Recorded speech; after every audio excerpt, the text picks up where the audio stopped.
It begins in the capital of Antaries. A dragon roars, spewing fire and crushing everything. Amidst the destruction, a man on horseback asks of the war's progress, but they were actually innocent, loyal creatures who lived by hunting and gathering. Tessin then says it is ridiculous they were ever called the Four Warrior Kings anyway, who was just a scrawny twig. The training Gerard put him through needed another person's help. There is no way he could manage it alone. But then again, someone training for 6 years and suffering that much. It makes no sense. Right? The guards are on their knees. Please, tell us more, he tells the old man. The tale is vast. His voice grows hoarse, and one of the guards even offers him water. He thanks him and says he will keep going, not to worry. One guard asks, "Are you sure it's okay for you to be telling us all this? Where is your loyalty to your teammate?" Sillin replies that he has nothing to hide. The guard presses, "Are you sure? He's the successor to the Fist King. If people find out he's involved in theft, it will ruin the team's reputation." But the little egg replies that if that bastard cared about reputation, he should not have stolen anything in the first place. The guard agrees. Yes, that does make sense. Now that they have found out everything, they want to know where the stolen artifact went. That is when Sillin says, unfortunately, he can't give that info, because he doesn't have it. They stayed at the house, and Lepin still hasn't returned with the items he stole. The guard thinks he's lying, saying that finally, the bastard withheld something, and orders him to stop hiding it. They are sure the group must have had a backup plan in case things went south, but Sillin just replies they didn't make one because Lepin is an aura user, right? He would never fail at something as simple as a robbery. The two guards are standing there confused. It's Tessin. If anyone could find a way to train solo, it would be that guy. Regardless, he steps out the door, stating his top priority is escaping this hell, asking if this is really how an interrogation is supposed to go. They thought it worked differently. Meanwhile, in the forest, Tyla is blushing hard, watching our boy, thinking he's impressive. That's because he has already hunted, killed a boar, and is now prepping the food over a fire for the two of them. Tyla, however, asks if he is sure it is okay to hunt there, right? That is Kelburn's territory. Lepin replies that he does not really care anymore about such trivial things. She stands there, unsure why he is talking like this, while Lepin is deep in thought. If he wants to free the races, he will not be able to follow all the laws. After all, the very act of liberating the races is in itself against the law. He takes a bite of meat, saying he must hurry up, recover his energy, and settle this. Meanwhile, Tyla is just staring at his body, thinking that he was healing way too fast. One movement of his arm to the side, everything goes quiet for a second, and boom, a barrage of energy bursts out. The beast stands, a wall of muscle, saying he is now 100%. Back at the castle, Essus says he knows it wasn't a coincidence. Of all the artifacts, that guy did not just grab that one by accident. That young man knew something. Then we jump to 1 month earlier. Someone approaches and asks if he is the Golden Knight. He tells the man to identify himself, who says if he is truly the heir of House Tens, he will recognize that symbol. And so, he stomps off, declaring he will never return to this place. But of course, the moment he is outside, upon seeing the crest, he knew it represented the Silver Sages. On the day he became heir, his father revealed the secret passed down to all successors. It was precisely about the so-called Silver Sages, powerful entities who could obliterate nations. They held the world's total knowledge and wisdom, and possessed technology and magic far beyond current existence. But they were few, lived in hiding, and only revealed themselves to mankind during times of great crisis. Among the Silver Sages, even a nation's king was considered merely mid-rank. Andus falls to his knees, saluting the man who hands him a scroll and states he will trust Usus to explore Elysium's ruins for House Tens. He could keep every artifact except for one, the specific one he desired, the voice of Alzium.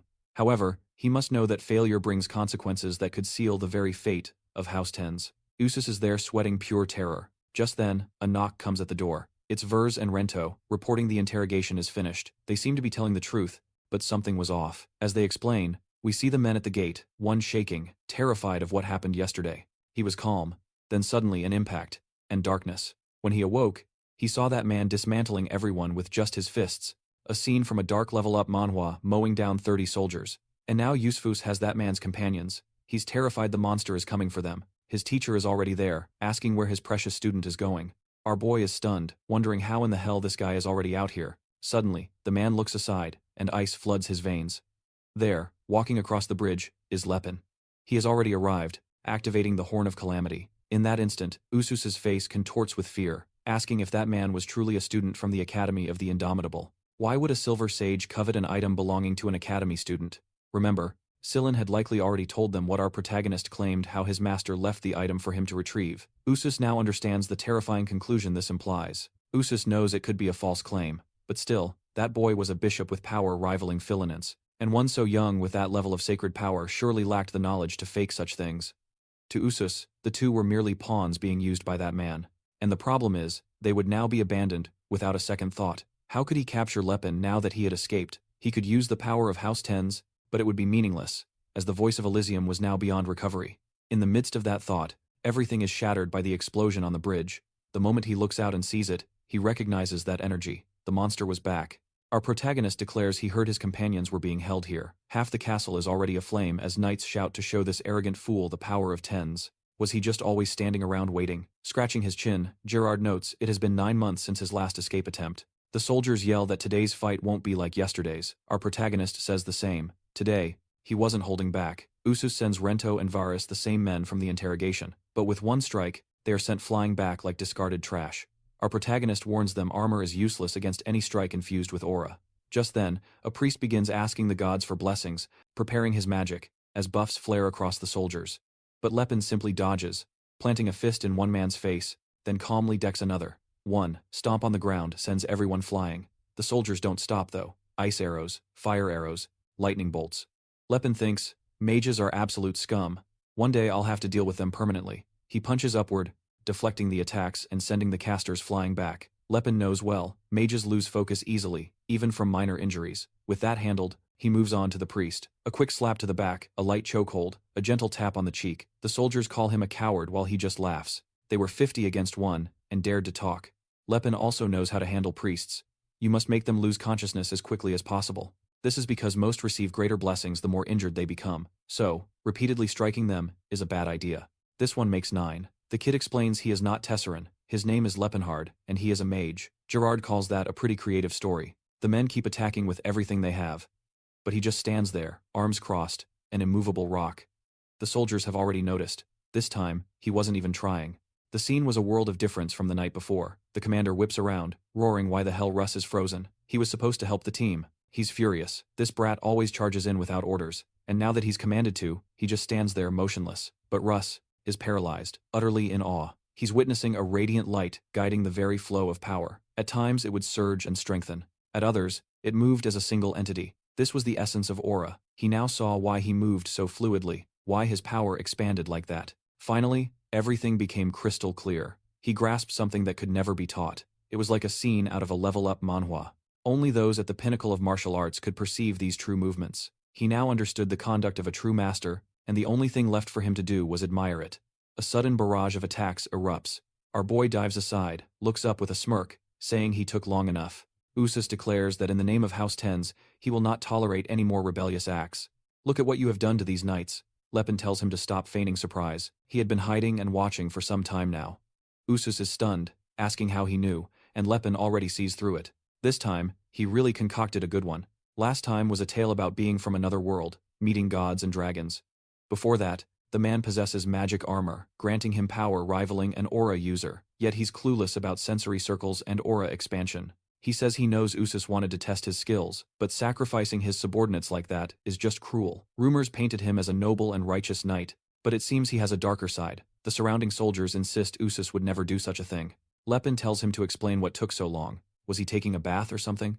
The man's face contorts, claiming he was napping and awoke groggy, and that's why he was delayed. But his sword is already drawn as he says, "No matter, you'll pay for tarnishing the name of House Tens." And the coward reappears, his armor glowing with power. A tornado of energy forms before Lepin, who warns him not to hold back this time. As soon as Usus leaps in, he's already chanting his magic. The incantations are ridiculously long, something like, "The eyes of the assassin pierce the shadows, the leopard's cry empowers my limbs. With the dragon's sense, I gaze upon the world." It just goes on. Oh man, and that's not all. "The pure flow of the world shall empower my blade." All that for a single attack, and Lepin is just standing there waiting. Bam! He punches the sword directly. A much simpler method. Aura activated.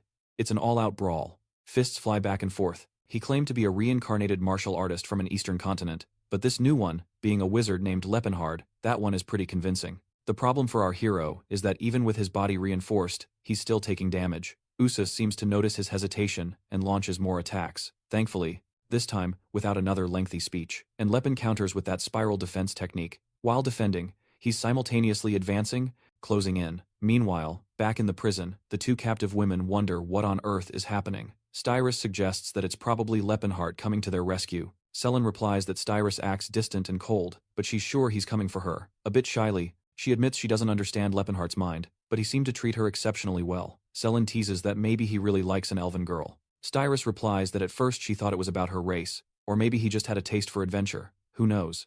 But looking into his eyes, she senses something deeper. Selin muses that women's minds change when they fall in love. They all start thinking he's different, special, that he possesses something unique. Then, after marriage, they claim they were deceived. At least, that is what she learned back at the church. Then she throws herself against the wall, exclaiming, "This damn Lepin, he should have just stolen it properly. Why did he drag everyone into this mess?" Styrus counters that so far, he's handled everything quite well. But the little redhead replies that she only went along because she thought she could stop Lepin. He bonks him on the head, and says it is time to go back to sleep. And just like that, the poor guy is yanked back by his hair. Clearly, not let him do something this reckless. Besides, she knows there are situations in life you simply can't win, to follow all the laws. Cyrus notes he's a mature kid, but the rascal retorts that he's turning 20, so he's only a little younger than Lepin. Shocked, she answers that she thought he was at least 20 years younger than Lepin, not 3. They're in the middle of that banter, when suddenly Tilla opens the door, asking if that's Cyrus. She steps in, introduces herself, and says she's there to help Lepenheart. Cyrus asks what's going on. Is she a dwarf? And Tilla just says, they will talk later. Right now, they must get out of here. Selin, however, comments that for a dwarf, the only thing different about her was the ears. Already heading up the stairs, Cyrus asks if that was really the only difference he noticed in a dwarf. Seems he's a pretty innocent little guy. Right then, a soldier appears at the side, asking how the hell those bastards escaped. Then, in a second, Cyrus lands a powerful knee right in the guy's face. Tilla comes rolling in coolly, blocks the human's attack, and grabs his weapon, and hurls him across the room. Selin comments, "Damn, she's strong," and she says it's just normal for her. Then she tosses something through the window and tells him to hurry up and go. The flare explodes in the sky, and our boy knows that Tilla pulled it off. At that moment, escaping is not going to happen. He then tries sneaking out early in the morning but is caught again. Tried escaping underwater, caught again.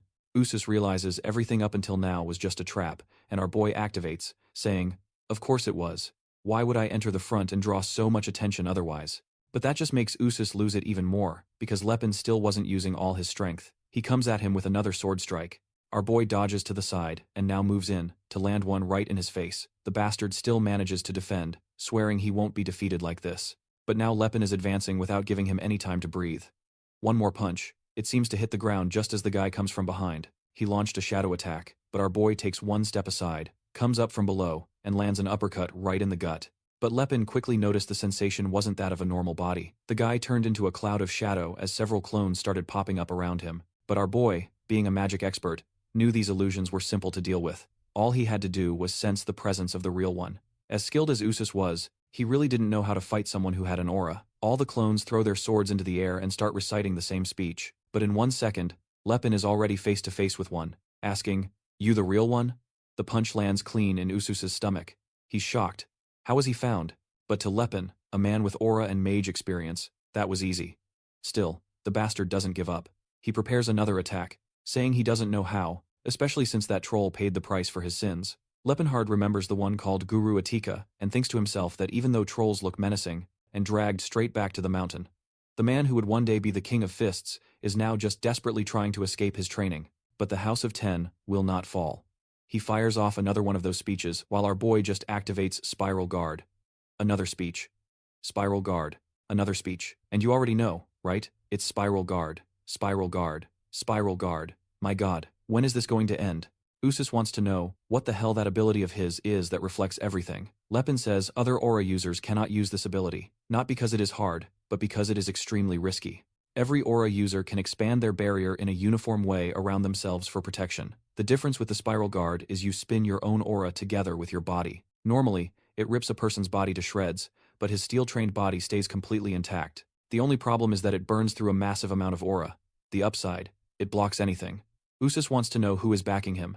Lepin steps aside and says, "That would be my assistant over there." Obviously, that just pisses the poor guy off even more, and he instantly calls for Eldred to awaken once again. Man, now the guy comes in with the final boss move, the Light of Eldril. Even Lepin tightens up. He knew that was not a move to joke around with. To counter that, he would have to use his strongest ability too. Oh, snap. He called in the Horn of Destruction. This time, he was going to counter it with an actual strike. And bam, here comes the punch of the 4 layers of the Horn of Calamity. The entire castle shakes. The fist that hit the sword shattered the armor. Gerard says his method has been used for over 130 years, and not one student has ever escaped. Tessin knows that even if he escaped, Usus can't believe a skill like that exists, but he's still trying to resist. He realizes that the attack created a kind of explosion pattern, like a rock. His power was like ripples in a lake, but instead of fading, he gathered them into one single point. He was refusing to lose like that. With a sickening thud, the fist went straight through his guard.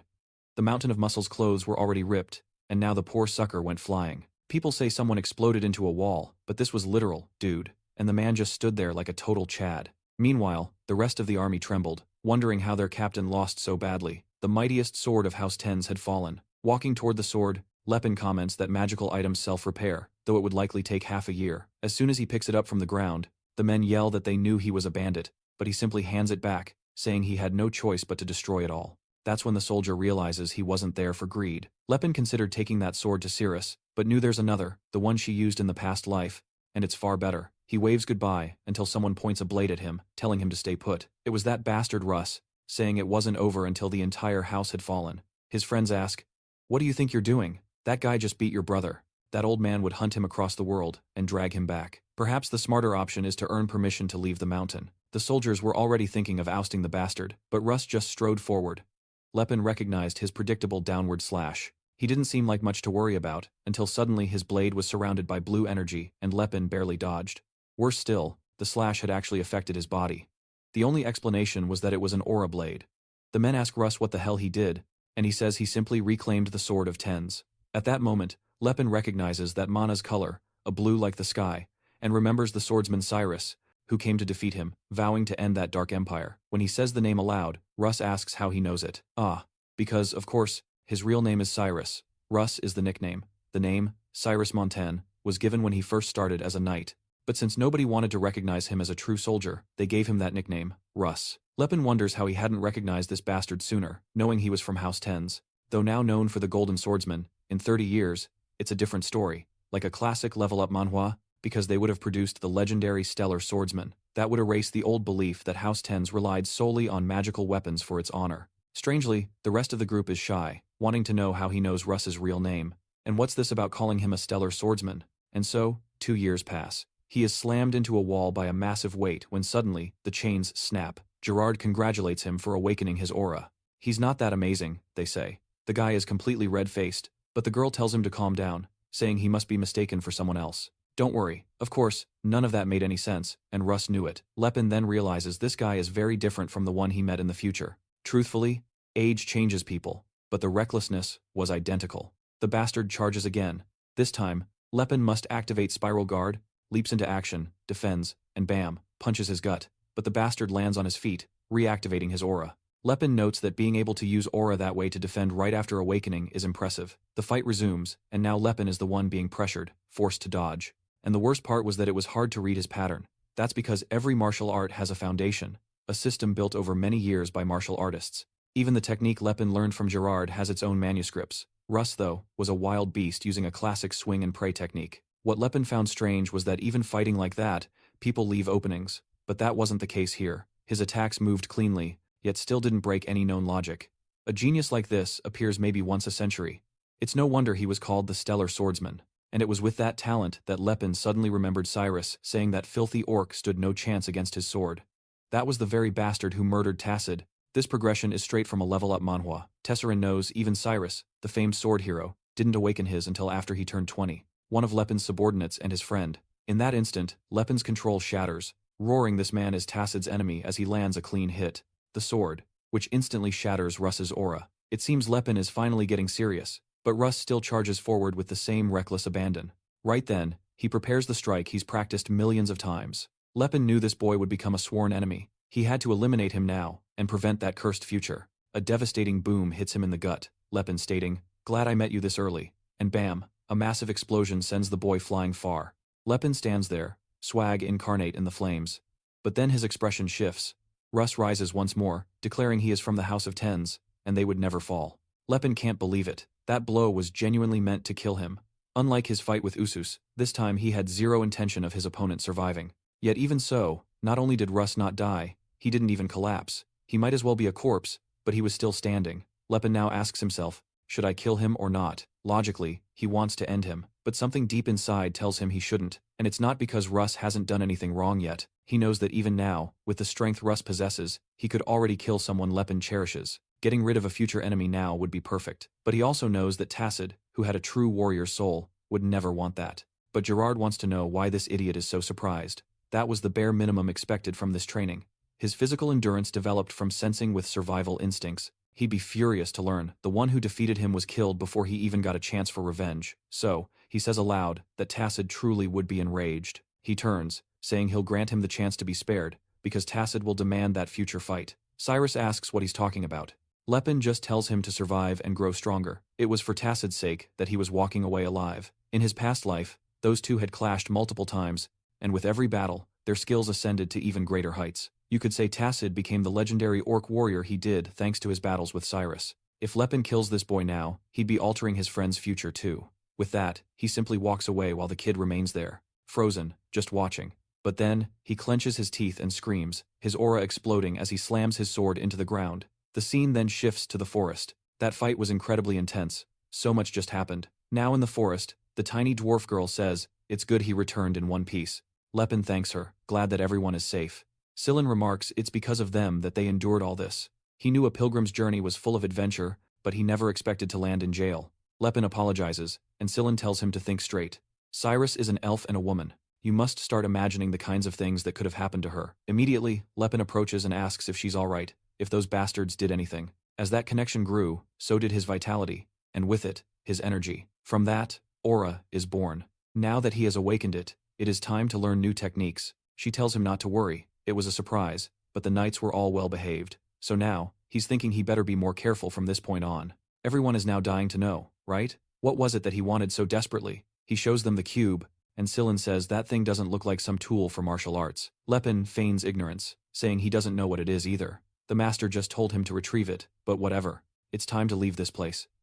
Back at the castle, everyone must begin rebuilding after all the destruction. One man carrying a beam asks his friend if it's true. He confirms, yeah. He saw it with his own 2 eyes.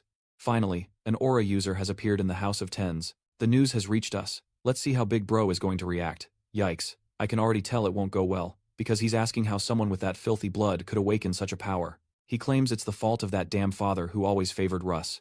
The elders praised him for his skill with armor, but behind closed doors, everyone was praying for the birth of someone who could wield aura. And now the Tens family had that person, a knight who could single-handedly elevate the entire family's status. But what does that mean for him? He looks at the items that are still slowly regenerating, and then, he picks up the sword, declaring that he will forever be the sword of House Tens. The scene cuts to a mountain's edge, where Russ is just standing still. Our guy asks what kind of ability he will be learning now. Gerard replies, "Now we are going to start throwing punches at each other." Laughing, completely ecstatic. The smile on his face says it all. He knew now that he'd awakened. His entire world had just changed. He may not have gotten what he had everything he wanted. The path forward was clear.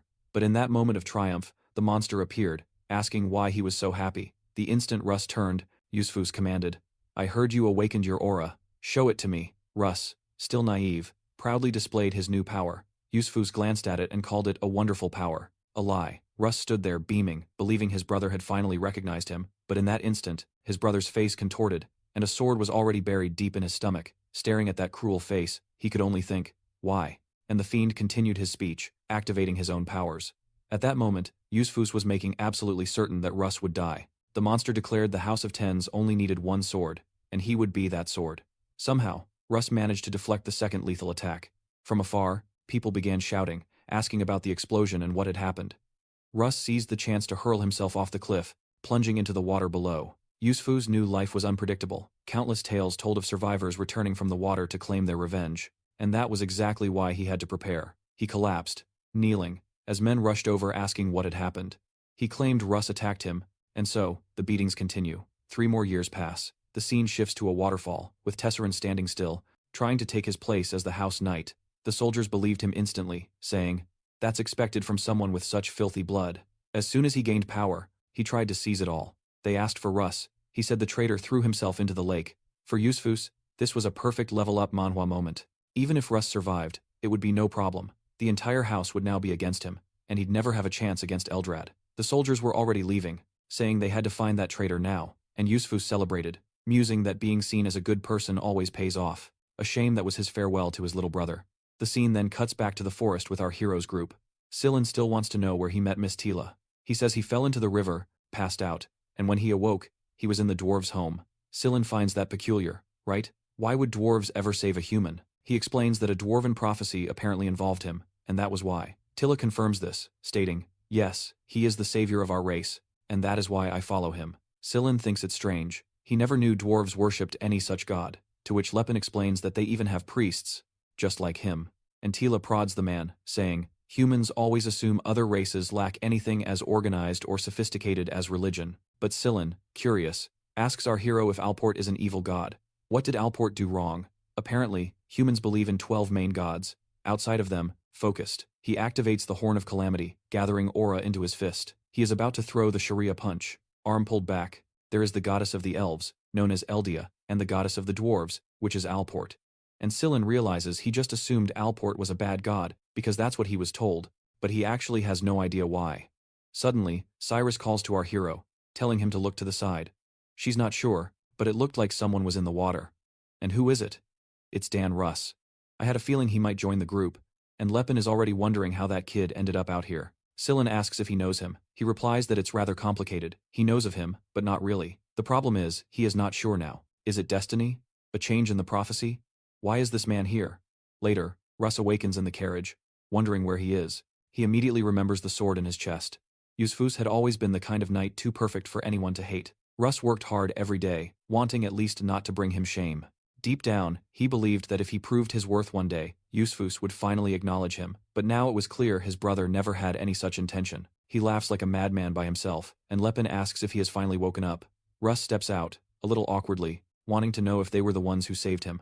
Our hero says he was about to die with a hole in his chest. It had already been 3 days since they left that place, and now they were in the Badlands region. He was lucky Sillin was there. Those injuries were not something just anyone could have healed, and Sillin says he only survived because he's also an aura user. They were just natural beings trying to cleanse their souls.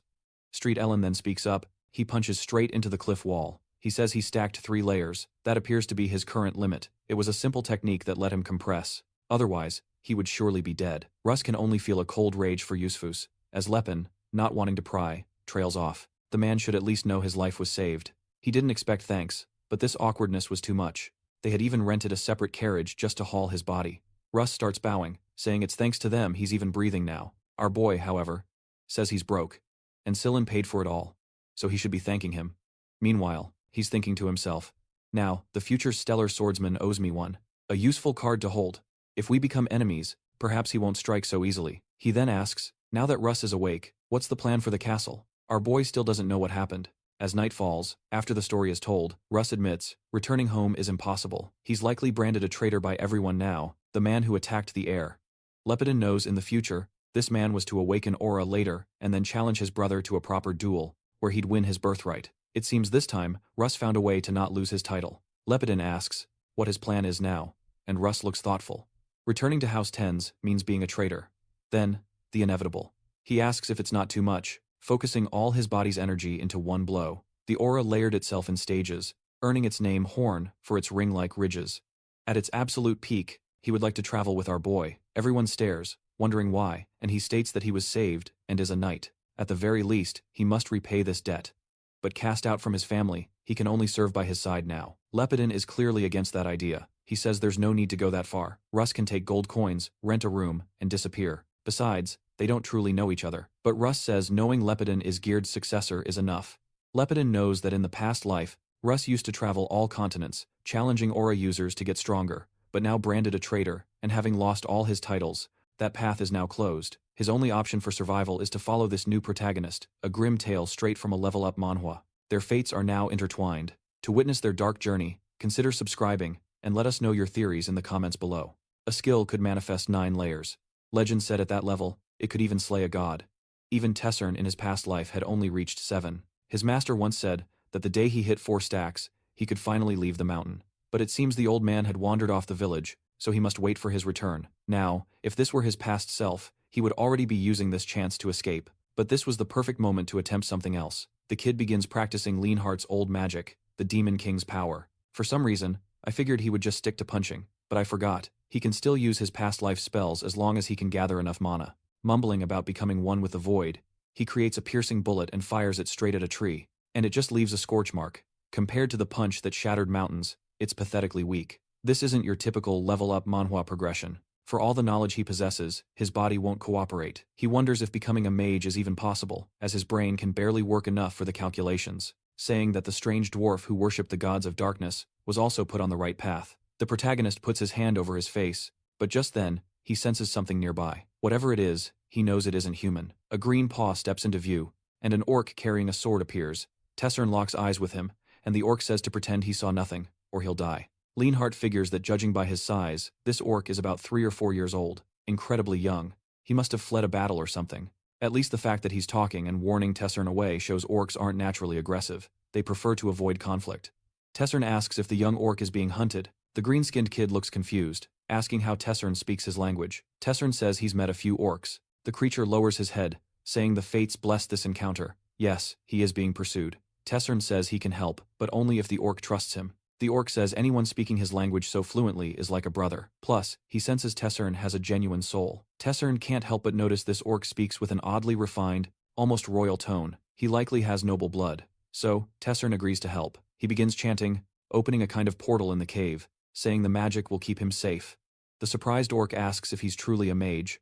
Tessin replies, "Of course, but with that jacked body." The orc replies, "There's nothing obvious about it. It makes no sense." Still, he's grateful. As soon as the orc enters the portal, thinking that these bastards truly believe anyone who doesn't worship their same god must automatically admire the Dark Ones, the mage named Jade chimes in, saying the Dark Elf has also passed on. Tessin hears someone approaching. A group of bounty hunters appears, grumbling about the effort for just a few silver coins. One asks Tessin if he's seen an orc. Another offers a gold coin for the truth. His buddy then asks if he's actually going to pay, and the man laughs, saying, "No way, just duping the musclehead from the mountain." Tessin simply says he hasn't seen anything. But then one spots the tracks.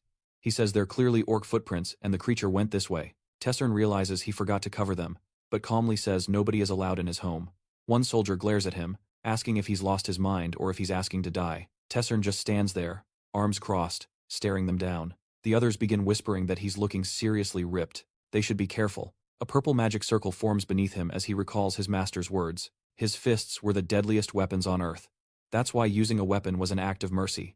Wielding one actually made him weaker. So he grabs a large club and tells the men not to worry. At least they won't die from this beating. The hunters panic, charging all at once. Tessin clenches his jaw, and in an instant, they're all turned into ragdolls. One soldier is still trying to fight, but for Tessin, yeah, right then, Lepenheart remembers a healthy, fertile blonde girl, and apparently they can kill everyone, but not that one, because now he's furious. This is already getting boring. He gets distracted mid-thought, and a hunter lands a clean hit right to his ribs, only for his sword to go completely limp. Tessin pivots and slams the man with a hammer blow, wondering if his body even makes any sense. There is no way he's human, right? And with that, the poor fools are absolutely flattened. At least Tessin remains calm about it. They won't perish from this weapon. After all, one of the quaking soldiers asks him to identify it, his voice trembling like a leaf.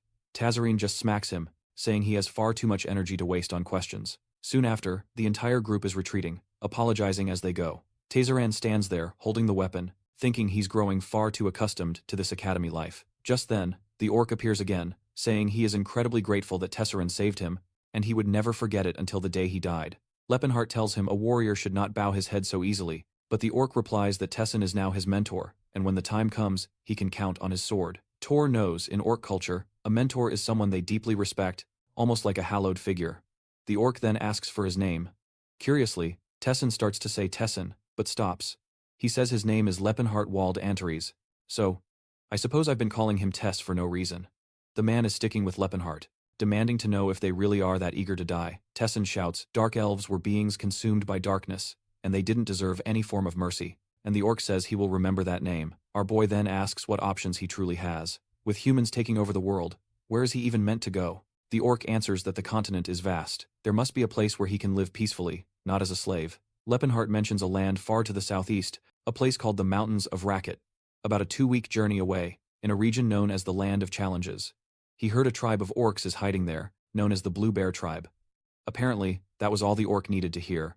He thanks him and immediately sprints away. Lepenheart then realizes he forgot to ask for his name. The orc stops and says, I am the son of Croa, bearer of the last axe. My name is Tacid. Tacid. the very same Tassin who, if you recall, fought beside him, and was one of the 4 great knights who fell, which is strange, right? That man became the leader of the Blue Bear tribe. So, how did that happen if he met Tessin in the other life? With a personality like his, that monster never would have aided an orc. So, fate is clearly winning in some very bizarre direction. Still, it was a strange connection. He reflects on the Empire, on Tassin, the orcs, the elf girl, and the dwarf. As he sits smiling on the throne, he hopes that one day he will have the chance to meet them all again. 6 months pass after that strange encounter with Tassin. Gerard prepares for a leap and tells him to brace himself. A burst of energy explodes, and man, you'd think the kid would be braver by now. But nope. Lepenheart fires back that she's not a dark elf, just a tan elf. Humans destroyed the elves' forests, and now they are forced to walk around in the sun. He's standing there, scared out of his wits. He activates the spiral guard just in time, and Gerard congratulates him, saying he has finally mastered it. It felt like just yesterday, he was still calling himself Lepenheart and trying to flee this place. Our boy replies that was 6 years ago, so why is he mentioning it now? To which, Gerard says they have trained for 10 years, but only now is he finally showing progress. The only question left is, why is he still so short? Lepenheart protests, saying he is 1.90 meters. He's not short, but Gerard retorts that every descendant of this academy is at least 2 meters tall. He must be skipping the breathing exercises assigned to him. This reminds Lepenheart of the Tessin from his past life, who was actually around 2.3 meters tall. His current progression is almost like a real-life level-up Manhwa, just with a few strange stat changes. The guy is already far too big as it is. The scene shifts back to the waterfall. Gerard tells him to go ahead and show the final result. Tessin focuses his energy, leaps into the air, and activates the Horn of Calamity. He slams down the 4-layered impact, and the water explodes, trembles, and suddenly it's as if an entire ocean begins to fracture. Rocks crack and fly in every direction. Gerard smiles, saying that finally, Tessin wouldn't have to get beaten up anymore just to leave this mountain. Tazard himself is astounded. Gerard tells him that the time has come. It was finally time for him to leave this place and face the world. So that's why she got a tan. But clearly, the hero completely ignores what he's saying. Alex says that with this sword, he had truly worked hard, and now the boy Lepenheart could live as he chose, whether he wanted to do good or evil. It was irrelevant. What mattered was living on his own terms. That was the prize for the years of brutal training he endured. Our hero is getting a bit emotional, and then Gerard imparts something. 60 years ago, the third King of Fists gave him some advice. 3 pieces, actually. The first, make a lot of money, but never through dishonest means. Lepenheart asks how that makes any sense, being a villain, yet not stealing. Gerard replies that, if you're to be a villain, at least be a classy one. A person who still holds on to dignity. That just leaves the poor guy even more confused. What is this nonsense about dignified villains? Gerard ignores his reaction and moves on. Second tip. Always stand by those who have been wronged. If you are going to live a good life, then live one that earns respect. Lepenheart asks. What if the wrongdoer isn't weaker? And Gerard says, the weaker one isn't always the victim. Besides, you're far too strong. Almost everyone will be weaker than you. So, judging by that, makes no sense. But the third and most important rule, do not let the legacy of the indomitable die. Someday, you must find a student and pass it all down. Looking at Gerard from the side, Lepenheart still seems a bit short. He tells the master he will remember all of it. Gerard tosses a backpack his way. The end would come for him. The Demon King's eyes darken. He says, there's no point in talking anymore. And the hero replies that if not for the evil powers he possessed, saying that finding someone talented is extremely rare, so do not spend your life looking. Just ensure when you find someone, you do not let them slip away. The pack has some money and some travel clothes. But our boy looks a little disappointed. He only got 30 silver coins. From what he knows, his master was one of the wealthiest people in the kingdom. But Gerard just shrugs and says, it is tradition to pay students poorly. When he left, he only got 25. To cheer him up though, he mentions a special gift hidden on a mountain. The location is marked on the map. He should stop by if he is nearby. Fully dressed, pack on his back, Lepenheart asks himself if he can really just leave like this. He has gotten so used to the mountain life, he is not even sure what living free feels like anymore. But then, from the mountain's core, a surge of aura rises, and he hears Gerard's voice. Do not let this farewell weigh down your departure. Honor the legacy of mastering one of the most powerful techniques in the world. And just like that, the young man takes off, sprinting down the mountain, ready to face the world. The scene changes to a small house in a city. An old man tells his boss this is far too risky, but the elder says if no one else will speak up, he will. A knight asks what the old man wants, and the elder calmly says they must be paid for the food and for the stay. The knight tosses him 1 gold coin, saying, these damn fools know nothing about honor. That should be more than enough. The old man glances at it, and the other man replies, they've lost 200,000. Over 300,000 are injured. Still, all of it is worth it since the Demon King is about to die. the creatures wouldn't have been corrupted. Lepenheart realizes this conversation is going nowhere. To them, any race that didn't live as their slave was automatically a creature of darkness, and the knight is certain the man has never seen one before, until the elder replies that it is far from enough. The knight glares at him and asks if he thinks he is stupid, like he does not know market prices. And then he strikes the old man across the face, saying he has guts to try and scam a knight like that. But the elder only thinks to himself, these bastards are just common bandits. They have taken the house, the food, and now they want to offer a single coin in return. Suddenly, someone asks old Edward what is wrong. He turns and says to Stefan, it is nothing. But the knight just chimes in, saying, this place is full of miserable people. That's why I can't show mercy to commoners. They do not know their place and they do not know when to stop. Next, we cut to the peaceful life Lepenheart once lived. All skinny and bony. But what really mattered was that he had a smiling blonde elf girl by his side, right? She once told him he was graceful, like a finely crafted blade. Now, staring into the mirror, he wonders what cursed golem he has become, a dark twist in a level-up manhwa. At least he is a lot taller now. That part is great. At this point, Cyrus must be about 70 years old. In human years, that is around 17, but elves live far longer. This is the city of Chrome, in the southern region of Vasily. She is supposed to be sold off next year, and right now she is probably at the slaver's house in the region of Chain. He starts to wonder if the first thing he should do is go over there. The hero charges forward and Lepenheart says, fine, I'll become the demon king they're so eager for me to be, destroy the auction, and just take her back. But if he does that, he would be interfering with his own path, tampering with the future far too much. Quietly earning the cash would be smarter than making waves, but an elven slave costs a fortune, and he has less than 30 silver coins, most spent on a room. But his poverty is an illusion. He possesses the bodies, has perfected the techniques, and he holds the memories of the future. Crucially, he knows of a specific, forgotten ruin nearby. Meanwhile, Stefan demands to know if Todd has found the relics yet. Todd tells him to be patient. Todd is a hired mage specializing in exploration and tracking. From a window, Stefan asks if he is sure about the location. Todd says, trust me, it's the same place legendary swordsman Claude von Leota explored. We return to Lepenheart. It has been 3 days since he left the city of Chrome. This new body is unbelievable. He can walk for hours, feeling no hunger or cold. His stamina is limitless. On top of that, he retains a skill from his past life, artificial phantasmagoria. It grants him perfect recall of any memory, as if it were only yesterday. And in that former life, he met a mage named Todd, who spoke of the House Aline ruins. Using that memory, he and Cyrus discovered a hidden stash of treasure Todd's team overlooked. Selling it all, they gathered over 2,000 gold coins. So yes, that is his destination. Half the room erupts in flames. He starts explaining that a long time ago, he was a simple archmage. Humans had already stopped seeing other races as beings with the same intelligence. From the mountaintop, he sees Cattle Village, unchanged. In the village, an old man asks what they should do. The Valley of Death is a place no one should approach. Another elder retorts that those noble scoundrels demanded a guide. Refusal would bring dire consequences. A man to the right says their boss was injured finding this place. Another man erupts, shouting that nobles are despicable. In the middle of this, a man produces a bow, saying he will go. He is the best climber in the village. No one else could. His wife and daughter burst into tears as he thinks, someone, please save me. I don't want to do this. The other men, however, clap his back, saying he has the heart of a champion. Of course, you'll make it. Then, Lepenheart's face appears at the window, and he says he will go.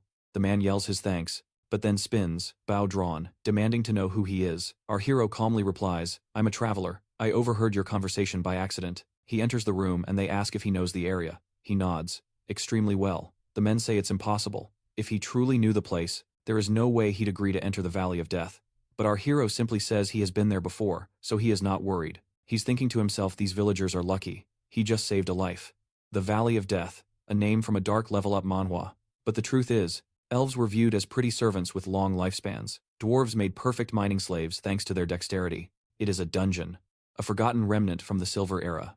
50 years ago, a knight awakened his aura at age 45, which was considered young for his time. The problem? With his new fame, he forgot his limits. He entered the Valley of Death alone, and died. And with him, the legendary blade, the demonic sword of Altion, was lost in those ruins. Since then, the tale has become a local myth. And now, out of nowhere, our hero is traveling with Stefan's crew. The elf, Rel, is thrilled, saying Stefan looks elegant on his horse. Stefan replies that Rel's words bring him genuine joy. Lepenheart watches from the side, realizing these nobles are on a grand adventure. Also in the group is a redhead named Sillin. He notes she is beautiful and young, but wonders if she can cast high-level healing spells. In fact, forget that. Our hero can't believe he is still a man. It is strange. He's looking for a chance to speak with Todd, who in his past life was clearly a big fan back when Lepenheart was a prodigy mage. But now, he's picking up on some strange tension between Scylla and Todd. He wonders if Todd likes the cute one. He shakes his head. No way, Todd was never that guy. Suddenly, Todd approaches, saying he made a great decision to be their guide. Everyone else in the village was too afraid to volunteer. Lepenheart replies that it's only natural to be scared. Orcs were the strong laborers and trolls were used to harvest healing potions. Every race was treated as if they were property, stripped of dignity. But then Edward jumps in, saying fear is illogical with the kingdom's bravest knights. Our hero is already calculating his odds against these arrogant fools, resisting the urge to crush this arrogant fool's skull. Clearly, the man thinks he's much stronger than he is. Then a strange noise suddenly echoes through the woods. The trees start to tremble. Something is rising. Then hidden harpies swoop from the skies, immediately diving at the group, who shout to get in position. An ambush. One claws downward, as Relia curses the beast's nerve to attack a blessed man like Stefan. Todd then summons a blazing fire chain, lighting the air as monsters ignite in mid-flight. Meanwhile, Scylla, the party's support, is casting heals and buffs for the team, and Lepenheart just stands off to the side, observing. He admits they're actually not that bad. Their swordplay is better than he expected, of course, from a mage's perspective. As fighters, they're still quite lousy. No wonder Gerard was so proud of the techniques he taught. But as always, there's a catch. One harpy breaks formation and charges the orcs hauling supplies, only to meet a fist so strong it vaporizes her midair. Just as he expected, nobody is worried about defending those guys. By Todd's account, this is where the last man died. The leader is Stefan, a member of the Alton family. But during one of his expeditions, Lepenheart ended up meeting some of these tribes, and through that he began to understand how they lived.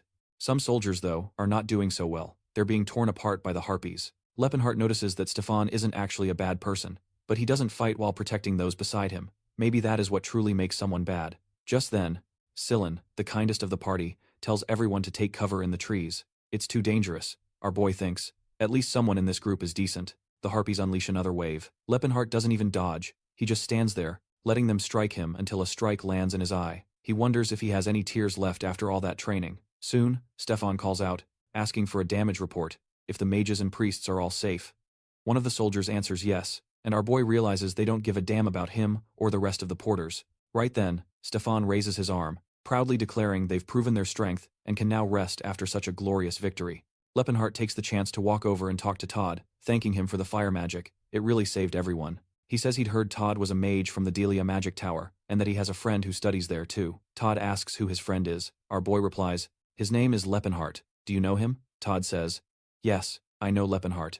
I just didn't expect someone like you to be his friend. Such a big, tough guy. At the same time, he started learning about the unique magic each race carried. From the elves' elemental control to the witchcraft practiced by trolls. That kid was sweet, kind-hearted. And just like that, Lepenheart immediately knows this guy is profoundly weird. Todd asks why he's bringing this all up, and our boy asks if he knows whether the kid started training. How is his body doing? Todd responds, oh, he's just like always. Sharp little nose, gemstone eyes, and skin soft as silk. And in that exact moment, Lepenheart knows. This man isn't thinking anything wholesome. He's even drooling. Thankfully, Scylla walks up, asking if he's hurt. He says he is fine, and tells her to check on the orcs instead. She goes to heal them, but the orcs say she doesn't need to worry, that they're fine. She shouldn't waste her mana on people like them. One of the soldiers scoffs, asking why she's wasting magic on monsters. They would recover on their own eventually. Lepenheart notes, the orcs are treated like dogs, or honestly, worse than dogs. He knows plenty of dogs that are treated with far more kindness. Just then, Stefan calls him. Hey guide, let's move. Our boy is fuming but forces a dumb smile and leads on. Hours pass. The soldiers look wrecked. Apparently, they ran into a wolf pack, and over 20 ogres, and a horde of monsters. They wonder why this mountain is so dangerous. Of course, it's because Lepenheart is leading them in a straight line, cutting directly through danger instead of avoiding it. He may look like a soldier, but he's a mage, not on some simple level-up Manhwa quest. That's how he became the first person in history to reach the 10th circle of magic. His way of thinking began to change. There's no way he's putting himself in more danger to make things faster for this bunch. Stefan's completely wiped out, and mutters that. If you're captivated by this journey, feel free to subscribe and share your theories in the comments. He finally grasps why Sir Claw died here, but just then, his expression hardens. They've found the dungeon. He asks if this is the place. Todd nods. Absolutely. The ancient ruins of Fulton. The group presses onward, halting before a massive door. Todd opens it, inspects the entrance, and says it appears safe. They can proceed. Stefan rallies the group, telling everyone to get ready. The time has come. They're going in. Lepenheart says he will wait outside, but Stefan dismisses him, saying, his job's done. He can leave. Our boy protests. Come on. This forest is crawling with monsters. I'll die out here. Stefan just shrugs. Well, you found the place. We'll send someone to help you back later. This only infuriates Lepenheart even more. So what if they hadn't found the place? They would have just abandoned him. Then Stefan turns to his team with a motivational speech. A great knight rests behind those doors, and today we will honor his legacy. Everyone charges ahead, smiling like heroes, while Lepenheart just tells them, good luck. The door shuts behind them, and that is when his plan begins. This ruin is filled with monsters and wandering spirits, but in the past, it was a military base. It looked ordinary, but the Silver Era's tech was incredibly advanced. That's why this place is so valuable, like a real-life level-up Manhwa dungeon. Walking through the halls, he grew tired of watching other races being enslaved, and began rescuing anyone suffering under that system. The issue was that his territory kept expanding, and it became harder to hide from humans. Lepenheart murmurs it has been a long time since he last came here. In his previous life, he and Saris walked these very same paths. The girl, looking absolutely stunning, said she heard a fairy through the walls. If a voice calls from beyond, it signifies a hidden gate, and yes, she's the one who found the treasure room. Suddenly, a mosaic flashes on screen. What in the world did they do inside that dungeon's treasure vault? Man, Lepenheart's former life, truly, was better. He's looking at wall carvings, saying it's a code in labor script with reversed sequences of water and earth symbols. He is trying hard to decode it, but this current brain of his is definitely not what it used to be. Still, after a moment, the mechanism clicks open. He tosses his coat on the floor, not about to ruin something that cost 10 silver coins. No chance. Now, shirtless and ripped out of his mind, he declares it's time to test what this body is truly capable of. But just then, he hears screaming. He knows the shouts are coming from the other side. But come on, the treasure is right here. Why should he go back? Then he recalls when he came here with Cirrus, she used her magic to find the items, and they escaped safely. But this group he brought, they're going through another area, and likely triggered some kind of trap. It has to be chaos. One soldier is already down, stabbed straight through the neck. Sir Thomas, Stefan screams. But the man is already gone. Then, in the back of the cavern, eventually, he was under attack from armies without even understanding why. The truth was, their technology and strength were far more advanced. He sees it. What is that? A glint from the darkness and a demon steps out from the stone wall. And it is not alone. There are 3 of them. Stefan instantly realizes there is no way they are winning this. No human can handle something like that. Meanwhile, Sen is casting healing spells over the wounded soldiers. They are all thanking him, saying they're alive because of him. Almost called him a her. Let's be honest. Sterlin mutters that it was that trap that really destroyed them, and thanks Todd for saving them all. But Todd says he only protected them from the fall. The true danger is what lies ahead. Up the stairs, soldiers are being thrown like dolls. The demons are closing in fast. Everyone is panicking, screaming, and running for their lives. Sillin holds his ground, casting buffs and radiant blessings across the room. He summons a cursed-looking scepter, flooding everyone with courage and energy. The group fills with light and resolve from Sillin's power, while Todd in the background wonders where the hell this guy is getting that much holy energy. Still, off they go. Everyone rushes in fully hyped, including Todd. And strangely, he's making weird faces and tossing swords like he's performing stage tricks. Realia, meanwhile, charges one of the monsters, or at least she tries. She gets drop-kicked in the back, slammed in the gut, and launched into a wall. Barely conscious, she hopes she was able to help Master Stefan. At least the guy's not a coward, and the world will finally be cleansed. Meanwhile, in the main hall of the castle, the hero, Alex von Hela, just by defending himself, the village started to grow more and more. And that's how the Empire of Antaries was born. They hadn't created. He tells her she did great, and that from now on, she can count on him. The battle is far from over, and the true horrors are yet to be revealed. If you're captivated by this story's descent into darkness, consider subscribing and letting us know your theories down in the comments. Strikes, finishing the demon. Everyone's stunned, proclaiming they can rely on the great warrior, Stefan. He orders them to focus. This is the exact spot where Sir Claude met his demise, but then, a fiery blast erupts from above as stones rain down. Things just escalated instantly. From the inferno, another demonic beast emerges, this one a flaming version. The creature charges, tossing soldiers left and right. Men are screaming to fall back, and the entire group starts fleeing. You'd think Stefan would panic, but no. He growls, "No way in hell I'm going out like this." Gripping his sword, he swears he won't let that monster destroy everyone. He carries the name of House Alton, and the title of Resolute. He charges, and fires a powerful blade strike. It seems to cut through, but in reality, wham. The demon backhands him across the face, and he goes spinning through the air. He hits the ground like a sack of garbage, and blacks out. At least Sen is there, his hands glowing with holy magic, shouting for Stefan to awaken. Or actually, no. Sillin just blasted the boss demon with holy power, then whacked its head with a massive staff.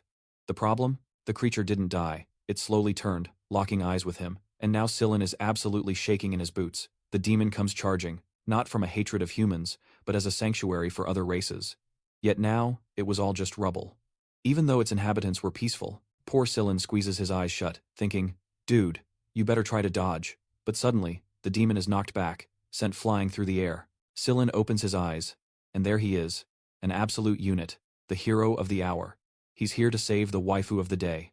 Well, when there isn't a woman, you save the pretty boy, right? Lepenheart just stands there like a boss, casually wondering if that monster died from just one punch. In his past life, he'd have needed a huge magic circle for something like that. Now it makes sense why Tessin clocked him in the head during that fight. Looking behind him, he sees the state of the knights. Every last one is wrecked. But then, from where the demons came, a swarm of undead starts pouring in. Sillin and Todd are frozen, eyes wide, whispering, who in the hell is this guy? Meanwhile, Lepenheart walks forward, Elfbrill cradled in his arms, casually punching monsters aside. Yeah, his little fetish has been exposed. Later, a half-broken Stefan wakes up, and Edward, yes, not Gerard, turns out you were right, they're not the same, asks if he's okay. Seeing all the dead monsters, Stefan asks what the hell just happened. Someone must have filled him in, because now he's shaken, confused, and staring at the huge man who wiped them all out. He approaches Lepenheart and apologizes, saying he didn't recognize such a noble warrior, and asks for his name. Our boy almost says Lepenheart, merely seeking a safe place to exist. Humans still branded anyone from that land a worshipper of the Demon King. Perhaps the sight of a diverse army was intimidating, but realizes Todd would recognize it instantly, so instead, he says his name is Lepin. Edward scratches his head. He's never heard that name. If this man were a noble or knight of repute, he would surely know. Stefan asks what noble house he's from. Lepin replies, none. And now Stefan is even more incensed. To him, it made sense if the guy was a noble who trained his life with endless resources. But for him to be a random dude and this powerful, that is humiliating. So Stefan mutters, all right, I see how it is. You showed up at the end and took care of what was left. He adds bitterly, the little skill I have was at least useful for something. Lepenheart just brushes him off, saying that punch clearly messed with his memory. But hey, at least now he has witnessed just how useless he truly is. Of course, Stefan loses it, yelling that he better show respect to House Alton. Edward is panicking, telling Stefan to calm down. Don't you pick a fight with him, man. He tries to smooth things over, saying, Lepin probably doesn't know noble etiquette. He is just a commoner, after all. Stefan takes a breath, calms himself, and says, fine. But then he asks, who trained him? Lepenheart just shrugs, a little here, a little there. Yeah, no way he's admitting he trained under Gerard. That man is famous in the whole region. Stefan rumbles that it's almost impossible for someone to be this strong without proper training or a master. It's not some level up, Manhwa. But Lepenheart shuts it down. How about you stop interrogating me and go check on your injured people? But that was never an excuse to slaughter innocents. Activating his magic, he declares that as the ruler of this land, Edward has been observing this silently. He notes how comfortable this man is ordering anyone around. He has the bearing of someone with status. At the very least, he is used to commanding others. Perhaps it's arrogance, or maybe he is royalty from another country. While Lepenheart points at the wounded, telling Stefan to do his damn job, Edward just watches. This man was not just confident, he didn't even care about age or rank. You had to come from power. That is when Sillin walks up and simply breaks his neck, twisting to look at him. Wait, your name is Lepenheart? How tall are you? Lepenheart replies, 6'3". Sillin's eyes light up like a festival. Back off, Sillin, my dude. He likes elf girls. Still sparkly-eyed, Sillin asks, how do I get a body like yours? Lepenheart notes his size and says, just lifted a lot of heavy stuff. That's it. The little bastard wouldn't stop glowing, saying that a true knight never shares his secrets, like a hero from a level-up manhwa. Somehow, Lepenheart already knew that this boy had lost his family when he was just a child and had been taken in by one of those orphanage orders or something along those lines. Judging by that cherubic face of his, he probably got bullied often by the other kids. Maybe that is why he longs for what he lacks, a rugged appearance and a strong, powerful body. The issue is, well, it is pretty clear he didn't grow much, didn't develop any muscle, and his voice still sounds quite feminine. And strangely enough, it is his duty to protect the Empire. And Alex von Hela couldn't even withstand the first spell. He was sent flying, hitting the ground hard, utterly defeated. The more you train his body, the more his latent energy seemed to grow. He stands there, staring at our boy and murmuring, he is so tall and handsome. And of course, our guy is already trying to vanish into the shadows. Poor Lepenheart awkwardly says they will talk later, but the kid just doesn't leave him alone. Then he says he is going to check the way out, and obviously, Stefan jumps on that, saying he will go, too. He asks if it is okay, and Lepenheart shrugs, saying he can do what he wants. While they are walking, Stefan is silently fuming. He cannot accept that someone like him was the one who had to save him. That guy was an arrogant bastard. and the moment they ran into more demons, he was planning to humiliate him, make him fall to his knees and beg. Well, that was the plan right up until he got smacked in the neck and passed out. Lepenheart looks at him and says calmly, "Take a nap, will you?" At the same time, a few creatures sneak up from behind, jaws open to bite. Lepenheart casually punches them aside as he strolls down the corridor, heading over to a door, and starts searching a shelf, wondering where the gold coins and valuables are. One especially useful item he finds is a magic sack. Anything placed inside it becomes 10 times lighter than normal. Lepenheart also knows that somewhere nearby is the sapphire backflow dagger of magical power, along with a bunch of other great stuff. A little later, Stefan starts waking up, groaning, and asking what just happened. Our boy walks up and says, Lepenheart notes they call him a hero, skilled in both swordplay and magic, but he had clearly mastered neither. In the end, some bastards knocked you out, man. But don't worry, if that happens again, I will handle it. Stefan, still wobbling, mutters a weak thanks. Lepenheart replies, count on me, I'm probably going to knock you out again anyway. Yeah. Next second, the guy is flat on the floor again, with 3 lumps on his head. He gets up, rubbing his scalp, wondering what is going on. He's sure his guard is always up, so how does he keep getting knocked out so suddenly? A bit later, the group is on the move again, and Sillin looks at Lepenheart and asks, are you part of the royal family? Our boy says, no, he is just a regular person. But Sillin looks puzzled. I mean, this guy is extremely powerful, knowledgeable, and in the way he speaks, it is like he sees himself above everyone else. That is not normal for someone from a humble background. Lepenheart realizes, yeah, for someone who is supposed to be 22, maybe I have been acting a bit too high and mighty with everyone. Might be a good idea to tone it down a little. Later on, they reach a large door, and man, I thought they were heading for the exit after all that chaos. But no, they go and open the room of what seems to be the boss known as Gra. Lepenheart stands there confused, wondering what the hell this thing is doing here. He does not remember seeing anything like it in his past life. Stefan is already bracing himself, clearly afraid of getting another surprise hit to the head. He tells everyone to focus. The creature lets out a terrifying roar, and Lepenheart immediately says they should retreat. The strongest were always the specialists. And now he stood face to face with one, the King of Fists, a man of unparalleled strength and endurance. With the strength this team has, they have no chance of winning. But one of the soldiers behind Stefan points at the demon's hand, telling him to look at the sword. It is the legendary Blade of Altium, the very sword that belongs to Stefan's own family. Edward, however, says, forget it. There's no way we can defeat that demon. It is far too dangerous. We should fall back, form a new party, and return with reinforcements if we want any chance. But Stefan, almost eager for another rescue, declared, no, I would rather die right here than retreat. He raised his sword, ordering everyone to do the same, and roared that they were going to charge. Leopard, standing off to the side, just thought to himself, this man is a complete idiot. It seemed these dimensional distortions, dungeons from the Silver Age, were able to sustain themselves independently. Somehow, that creature was absorbed by the dungeon system through some kind of broken mechanism. In other words, it was a being that consumes the dungeon itself, a type known as a guardian. And the problem is, once a creature fuses with a dungeon, it becomes much stronger than it ever was before. On top of that, this had to be what killed that man in the past, making it the most powerful entity in this place. Still, Stefan hypes up the group, claiming the monster is chained and that they can take it down easily. Lepenheart then turns to Edward and asks, the others were simple to handle. But this man, he was different. Tessin immediately lunges. Lepenheart dodges. Seriously, you guys are actually going to fight that? You don't stand a chance. Every one of you is going to die. But the fool just turns back and says he appreciates the concern, but as a vagabond, he wouldn't understand honor. There are some things in this world worth risking your life for. And with that, he charged in with his sword held high. Meanwhile, our boy just stood there wondering why he was even helping these knights. He should just let them all perish. Our dear Sillin is off to the side, praying for the goddess's blessing. All the soldiers, now buffed, go charging in until one gets slammed in the chest and thrown across the room. Lepenheart just shakes his head. Yes, he knew this was going to happen. Another one goes flying as the creature spins its blade, sending everyone scattering. Now, our guy has already figured out what kind of man Stefan is. No matter how much you try to reason with him, he is just going to keep pushing forward. Edward, on the other hand, appeared to be someone who might be a bit more reasonable. Perhaps after taking a few hits, he would get the message. He was jumping around, slashing here and dodging there. But to Lepenheart, it was like watching a bee trying to sting a person.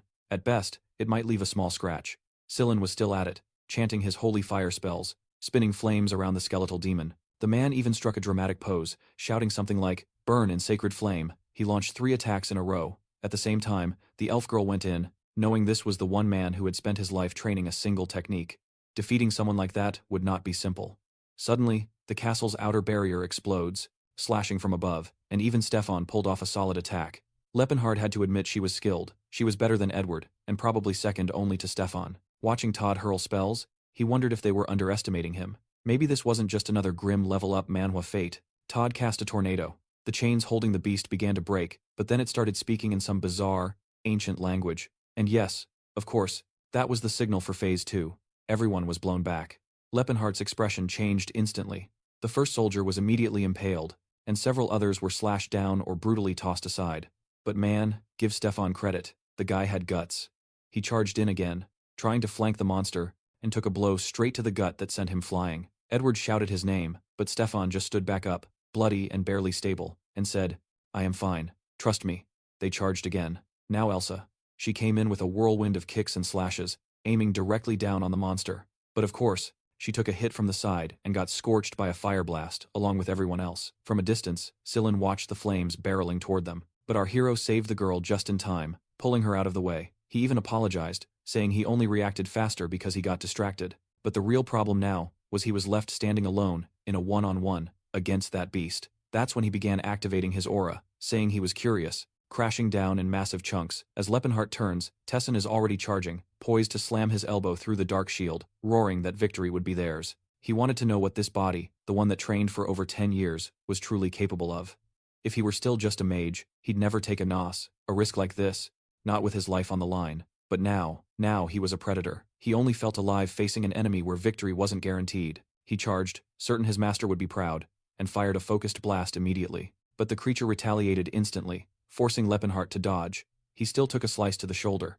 Metal weapons might do nothing, but magic still worked on him. In a blink, he was behind the beast, but the monster threw a reverse kick and launched him straight into the wall. Scylla screamed, but Lepenheart strolled from the smoke, cracking his neck with a pop. The young mage was terrified. The toughness of this man's body was unreal.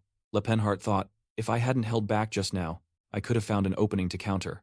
This fight was a pure test of reflexes, just like with Gerard. He had no idea what the monster's war cry meant, but he welcomed it. Bring it on. They clashed brutally, as Stefan stood there in shock, wondering what that aura was. How could a man with no title manifest an aura he, a noble, hadn't? It was like watching a real level-up manhwa. Watching the exchange, declares that the villain's crimes end today. Before the Demon King's throne, they announce it is time for him to return to the shadows. The Demon King takes a brutal blow to the head. Blood drips, but he claims he's fine, having used magic to block the impact. Still, he could barely process it. Who the hell is this man, and where did he come from? Meanwhile, our boy was trading fists with the creature like a boxing match. He dodged and said, "Your moves are getting predictable. Far too simple." Now, he landed another clean hit on the creature's arm, nearly ripping it off completely. But the problem with dungeon guardians is that they don't die, no matter the damage. The dungeon itself feeds them energy, healing them. The beast prepared another explosion, but Lepenheart dodged. He grabbed its arm, kicked its face, then followed with a flurry of punches. As they traded blows, the soldiers could only watch in disbelief. Lepenheart realized he was drawing more attention than he wanted. He figured using the Horn of Calamity to end it would be better, but the risk of collapsing the dungeon and killing everyone was still too high. From the back, Todd yelled, "Lepin, use a sword! We'll buff it with holy energy so you can finish it." But our boy just roared back, "I don't know how to channel aura into a sword. All I know is how to punch with it." Then Scylla called out, asking if his body was tough enough to take a hit. Lepenheart said, "Yeah, it's one of the sturdiest." So, Scylla replied, "All right then, you're getting Philinen's blessing. He knows if this continues, there is no way he can win, not while scrambling for a plan." Tess draws closer, saying he will send him to a peaceful place. Whether he liked it or not, he clenched his jaw, grabbed the boss by its arms, and slammed it into the ceiling. What that little bastard did was cast a metal-hardening spell on Lepenheart's body. Despite his soft, adorable face, the kid had a very unique strategy.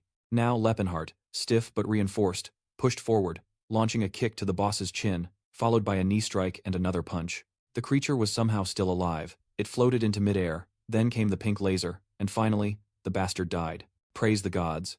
Our boy stood there coolly, while Scylla was practically glowing, throwing up rock and roll signs like a fan at a concert. The symbol above them faded. The dungeon was cleared. Stefan walked over, asking, "Are you really Lepin?"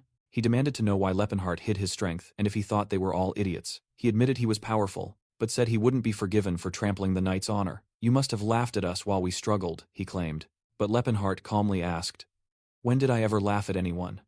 In truth, he didn't bother laughing because he didn't care about them, not even a little bit. He turned to walk away silently, but Stefan was begging to be humbled again. He lunged, swinging his sword. As Lepenheart mends his skull, Tessin adds that he'll be freed from the evil nature within.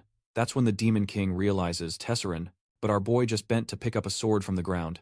The idiot sliced the air and tumbled across the floor like a fool, all twisted up and red in his face, a frozen mask as he dodged, a reflex born of countless battles. Lepenheart then offered the sword, telling him to take the prize.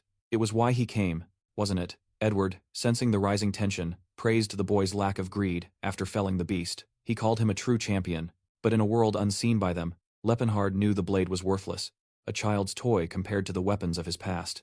Besides, he never even used swords, so he simply walked away, leaving Stefan to simmer in a silent, consuming rage. The scene then shifts to the village of Kurl, where Silin was mending a small child. Lepenheart was about to depart when he saw Silin give every last gold coin from the mission to the town's poor. Meanwhile, on the road, Stefan's voice cut through the silence. "You wanted to know who that man truly is," Edward responded, calmly, that he anticipated the question. The mysterious warrior had certainly captured their attention. Stefan then muttered to himself, "It might just be possible that he is superior to me." A humbling truth from a world as brutal as any level-up manhwa. We cut to our protagonist climbing through the mountains, his thoughts fixed on finding Cyrus, the bronze-skinned elf he couldn't forget. The only problem was the man now shadowing him, like the others, truly believed the only natural state for any other race was as a slave. So, he plucked something from his eye. Silin approached, asking, "Have you heard of the goddess who guides the faithful?" "I considered returning to the order, but I have chosen the pilgrim's path, and if I may, I wish to journey with the strongest warrior I have ever known." Lepenheart considered this. He'd seen that strange, devoted glimmer in someone's eyes before, rosy cheeks and all. The pattern was becoming all too familiar. In every lifetime, there was always one like this, trailing him. At least this one was a priest. One couldn't hope for a more capable healer nearby. Not to mention, Cyrus could be injured or ill. Bringing him along was a strategically sound choice. So, he simply told the man, "Do as you wish. You may come." Of course, Silin was immediately beside him, asking, "What is the optimal workout for a defined core? Upper or lower abdominals?"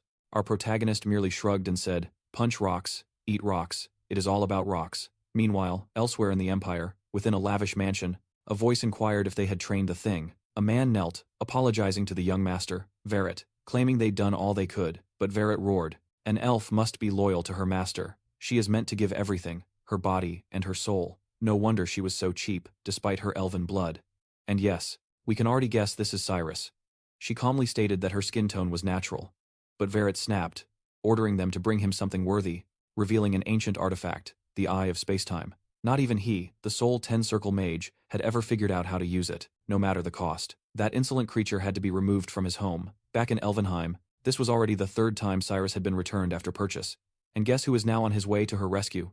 Our protagonist. Now, the Kingdom of Chatten was a major trading hub in the continent's northern expanse. Its prosperity stemmed from being surrounded by numerous nations, its trade routes flowing like rivers, ever busy and thriving. At that moment, they were approaching the capital, Jeplin. The streets were thronged, and Silin remarked, "No wonder this is the capital's central trade point." Lepenheart replied that merchants had founded this entire place. So, from its very inception, everything here has revolved around coin. But Silin was already falling behind, pleading, "Can you walk slower? Stop flaunting those long legs." That's when they saw it. A classic tableau of a rich man brutalizing a poor one. The swine of the moment, named Trick, was screaming, "Who gave a beggar like you the right to insult merchants? You will learn your place." And after the beating, he tossed 30 gold coins to the ground, one for each strike. I have certainly seen worse nobles, who beat men and offer no coin. At least this man paid for the pain. After 10 years of training, our hero earned 30 silver coins. This man took a 10-second beating for 30 gold coins, and is now about to be healed by Silin. Taschern demands to know his plan, and Lepenheart declares he will now rewrite space and time. That artifact manipulated the very flow of time and gave its wielder the power to break natural laws. A worthy trade, perhaps? And that devil? Look at him. He's smiling at his good fortune.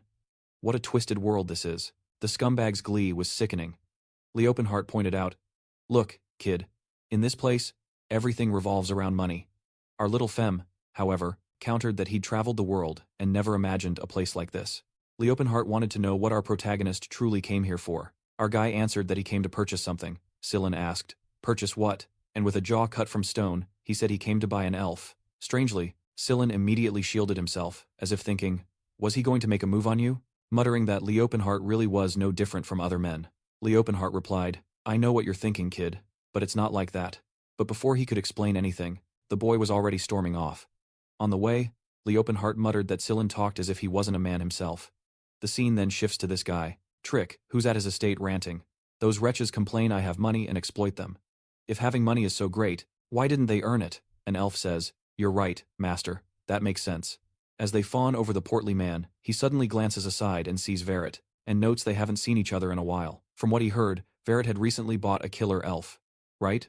So, what happened? He had no clue how to activate it, but with nothing left to lose, he dares Tessin to try and stop him.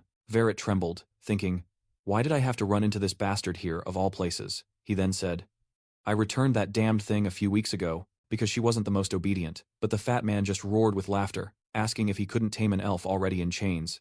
No wonder the major merchants were starving with an incompetent like him around. A savage roast. Verret tried to explain that apparently, she had already been returned countless times, which was why she was so cheap, and the portly man thought, if I can buy that slave and break her, that bastard will see who's superior. The scene shifts to another part of the city, where Lepenheart is looking down, asking what he thinks he's doing. Sillin is on the ground, straining, saying he's exercising, while our protagonist just thinks the poor guy was truly a skinny man.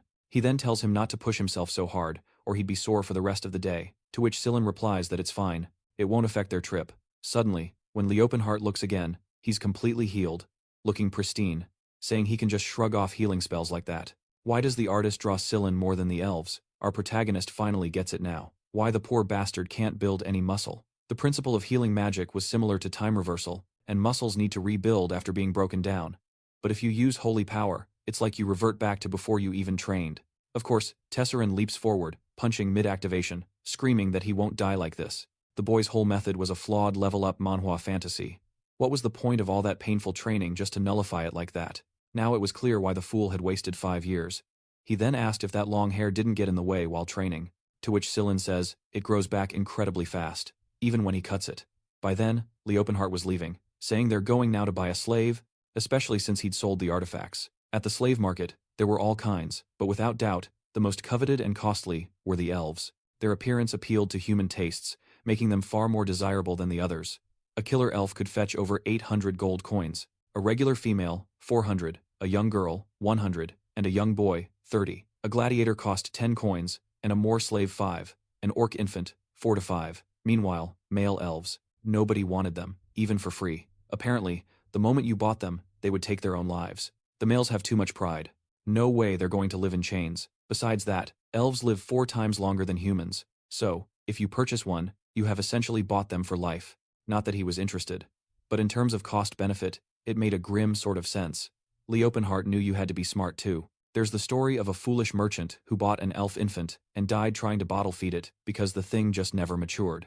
A blinding flash of light engulfs them both, as Lepenheart swears he is not going down like this, but it seems Tessin's punch lands squarely on the relic. Smoke erupts, and one thing that's galling is this place is called Elvenheim, like the sacred land of the elves.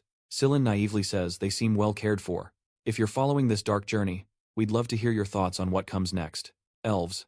They looked healthy, but Lepenheart knew it didn't matter. In the end, they were still slaves, their smiles a distant memory. Strangely, Sillin theorized they must be happier there, living with humans, free from the worries of food or war, a so-called peaceful life. Lepa understood, of course. It's how humans rationalized it. Besides, no matter how strong you were, it was hard to change perception since they only respect fear. In this life, he would build a new empire, but one different from his past. It would not be a dark empire ruled by a demon king, but a nation for all races. A noble sentiment, coming from a former tyrant. At that moment, a man emerged from behind the curtains and apologized for the delay. The most beautiful killer elves had arrived. The sly ones approached seductively, asking what he desired, promising they would do whatever he wished. While Sillin shyly covered his eyes, our protagonist was simply hunting for Cirrus. At the same time, he was disappointed, as those before him were descendants of spirit fairies, and it was tragic to see them reduced to this level. He then asked if, by any chance, they had a dark-skinned killer elf. The man remarked, "Damn, you have a peculiar preference. It will be difficult to find one like that." Billowing out, engulfing the castle's peak, a massive sphere of energy forms, yet Tessin keeps punching right through it. The orb keeps expanding. But come with me, we have one for even more unique tastes. Walking down the corridors, our boy saw elves engaged in demeaning tasks. With 500 years to live, they were relegated to dancing by a fountain. The man prattled on about the elves' duties, their efficiency, the fruits they harvested, the food they made. But Lepenheart simply told him to shut up and lead the way. The startled man coughed nervously and apologized. He then approached a door and asked to see number 148. Inside, other elves were forced into combat training all day. The elves could have easily taken over the whole place. They were doing everything anyway. The man then announced that the elf he sought was there. Our protagonist's eyes welled with tears. There she was, fighting for her life with a mere piece of papyrus in hand, that was hardly a proper sword. And a flashback pulls us into the past. Lepenheart was teaching her, explaining that she couldn't mix this with that. He showed her a potion. Boom! The whole place exploded. Clearly, he wasn't the most brilliant alchemist. She told him he had to make up his mind. He said the same thing yesterday, and the result was the same. While he was flustered, she stroked his face and asked how such an old man could be so adorable. He then asked when she would stop calling him Lord, suggesting she could just call him Lepin, but she answered no, she would never do such a thing, and the reason remains a mystery. That damned man, the Emperor of Antaries, an old man known as Cyrus, says today's destruction has fallen upon his own empire, and by all appearances, the entire empire was obliterated. The scene shifts. A small bird rests on a branch near a cozy cabin. In a tranquil, we see our hero before the castle, the entire fortress under attack. Behind him stood his 4 warriors. One of them said farewell to his majesty, but Lepenheart asked why they all had such grim faces. He wasn't a dead man yet, even though the entire continent had united its forces to destroy them. Before them was all the military power they had left, and they wondered what the world would be like after this war. Most likely, the entire nation would be ruined by this single attack. One said this just proved how intolerable their existence had become. He wanted to know if Lepin truly couldn't handle them. Our protagonist said they all had a chance to escape since he was staying in Garrick. He only wanted to apologize to Alport as a whole. He did everything for them, but in the end, he had failed. The dwarf replied that it wasn't just support. This was the result of a prophecy, which stated that the one who keeps an elf by his side is followed by the orc guide and crosses the abyss of Tamian would emerge as the Pillar of Hawkril. They were destined to follow him. This man was the one who would change fate and bring salvation. Lepin admitted he never understood. It felt like a prophecy from a *** level up Manhwa ***. He had destroyed half the dwarf's temple. And yet, they worshipped him as if he were a savior. May Alport's blessing be with you all until we meet again. At that, they turned around and Cyrus said she would be waiting for him. But Lepin responded that one can never know what fate holds. If something were to happen to him, she should find someone else. Quiet forest. Curtains flutter in the breeze as someone inside wonders about the chirping. He feels warm, comfortable. Slowly, his eyes begin to open. She cut in, insisting that no matter what happened, she would wait for him. He started to speak, but she interrupted again, saying it doesn't matter. Look, they're kissing amid a war. So romantic. But now, in the present, the girl is emaciated, and the vendor apologizes, saying he's ashamed to even display someone like her, a defective product, returned 3 times because she was utterly impossible to tame. She was skilled, but her personality destroyed all her value. So, they just leave her in the middle of training to help others improve. He asks if the boy is still interested in buying her. Lepin says yes, and the vendor gets excited, thinking in this world, every nutcase has their own unique fetish. And so, he states the price would be 300 gold coins. Sillin comments that it's quite cheap. The guy agrees. Yeah, because she's not a good product, full of defects. He's just desperate to get rid of her. The deal was quick and Cyrus is told he must be her new master. The girl's health is completely gone. Our boy just looks and thinks that her life truly hasn't been easy. He removes his coat, and the vendor asks if he needs a priest. Our boy says no. He says Sillin will handle it. He questions, did the relic actually work? He knew he was a genius with magic, but he never expected to activate it through sheer brute force. You didn't like the name, did you? She just says that it is fine. She was now Cyrus and would remember that. Our boy tightens the coat, declaring, if that's so, then you're now Cyrus Valencia. Cyrus replies, a slave doesn't need a last name. Is that yours, by any chance? He just answers no, that it was the last name she should have had. He introduces himself as Lepenheart, and then introduces Sillin, who is a priest. Sweetly, she says that she understood. Sometime later, the vendor is nervous, asking if he truly wants number 148. It was a problem, as she had already been sold. Of course, it is that chubby TK, angry, wondering if that Dan Verrett discovered his plan and came to purchase her. The vendor says no, it was a young man he'd never seen here. He paid with cash, so he didn't even ask for information or anything.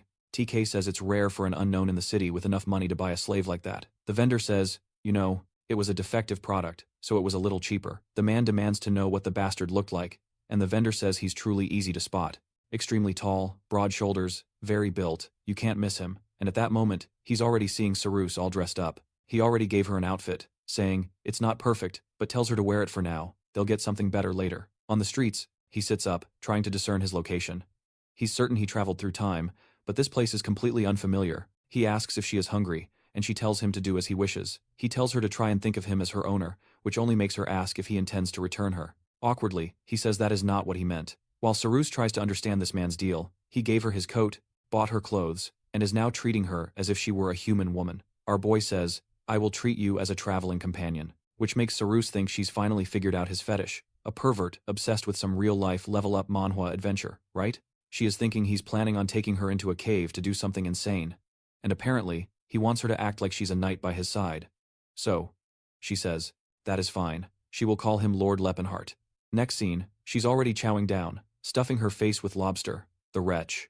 I have never eaten lobster in my life. I just want to try it to know the taste. Our boy explains Liani's Grace is the most famous restaurant in Jeplin. They worship the goddess of abundance, so all the portions there are generous. Sillon comments that, if it is the goddess of abundance, everything should be free, to which our boy says that Sillon says that. Yet his team also profits from healing. The fanboy tries to defend himself, but our boy just says he was raking in massive amounts of gold coins, even if he gave them away later. Then the two notice Sarus was devouring the dish. From the look on his face, you're probably guessing what happened, right? A foot hits the floor, and the man is wearing a size 59 shoe. Immediately, she composes herself, trying to act nonchalant.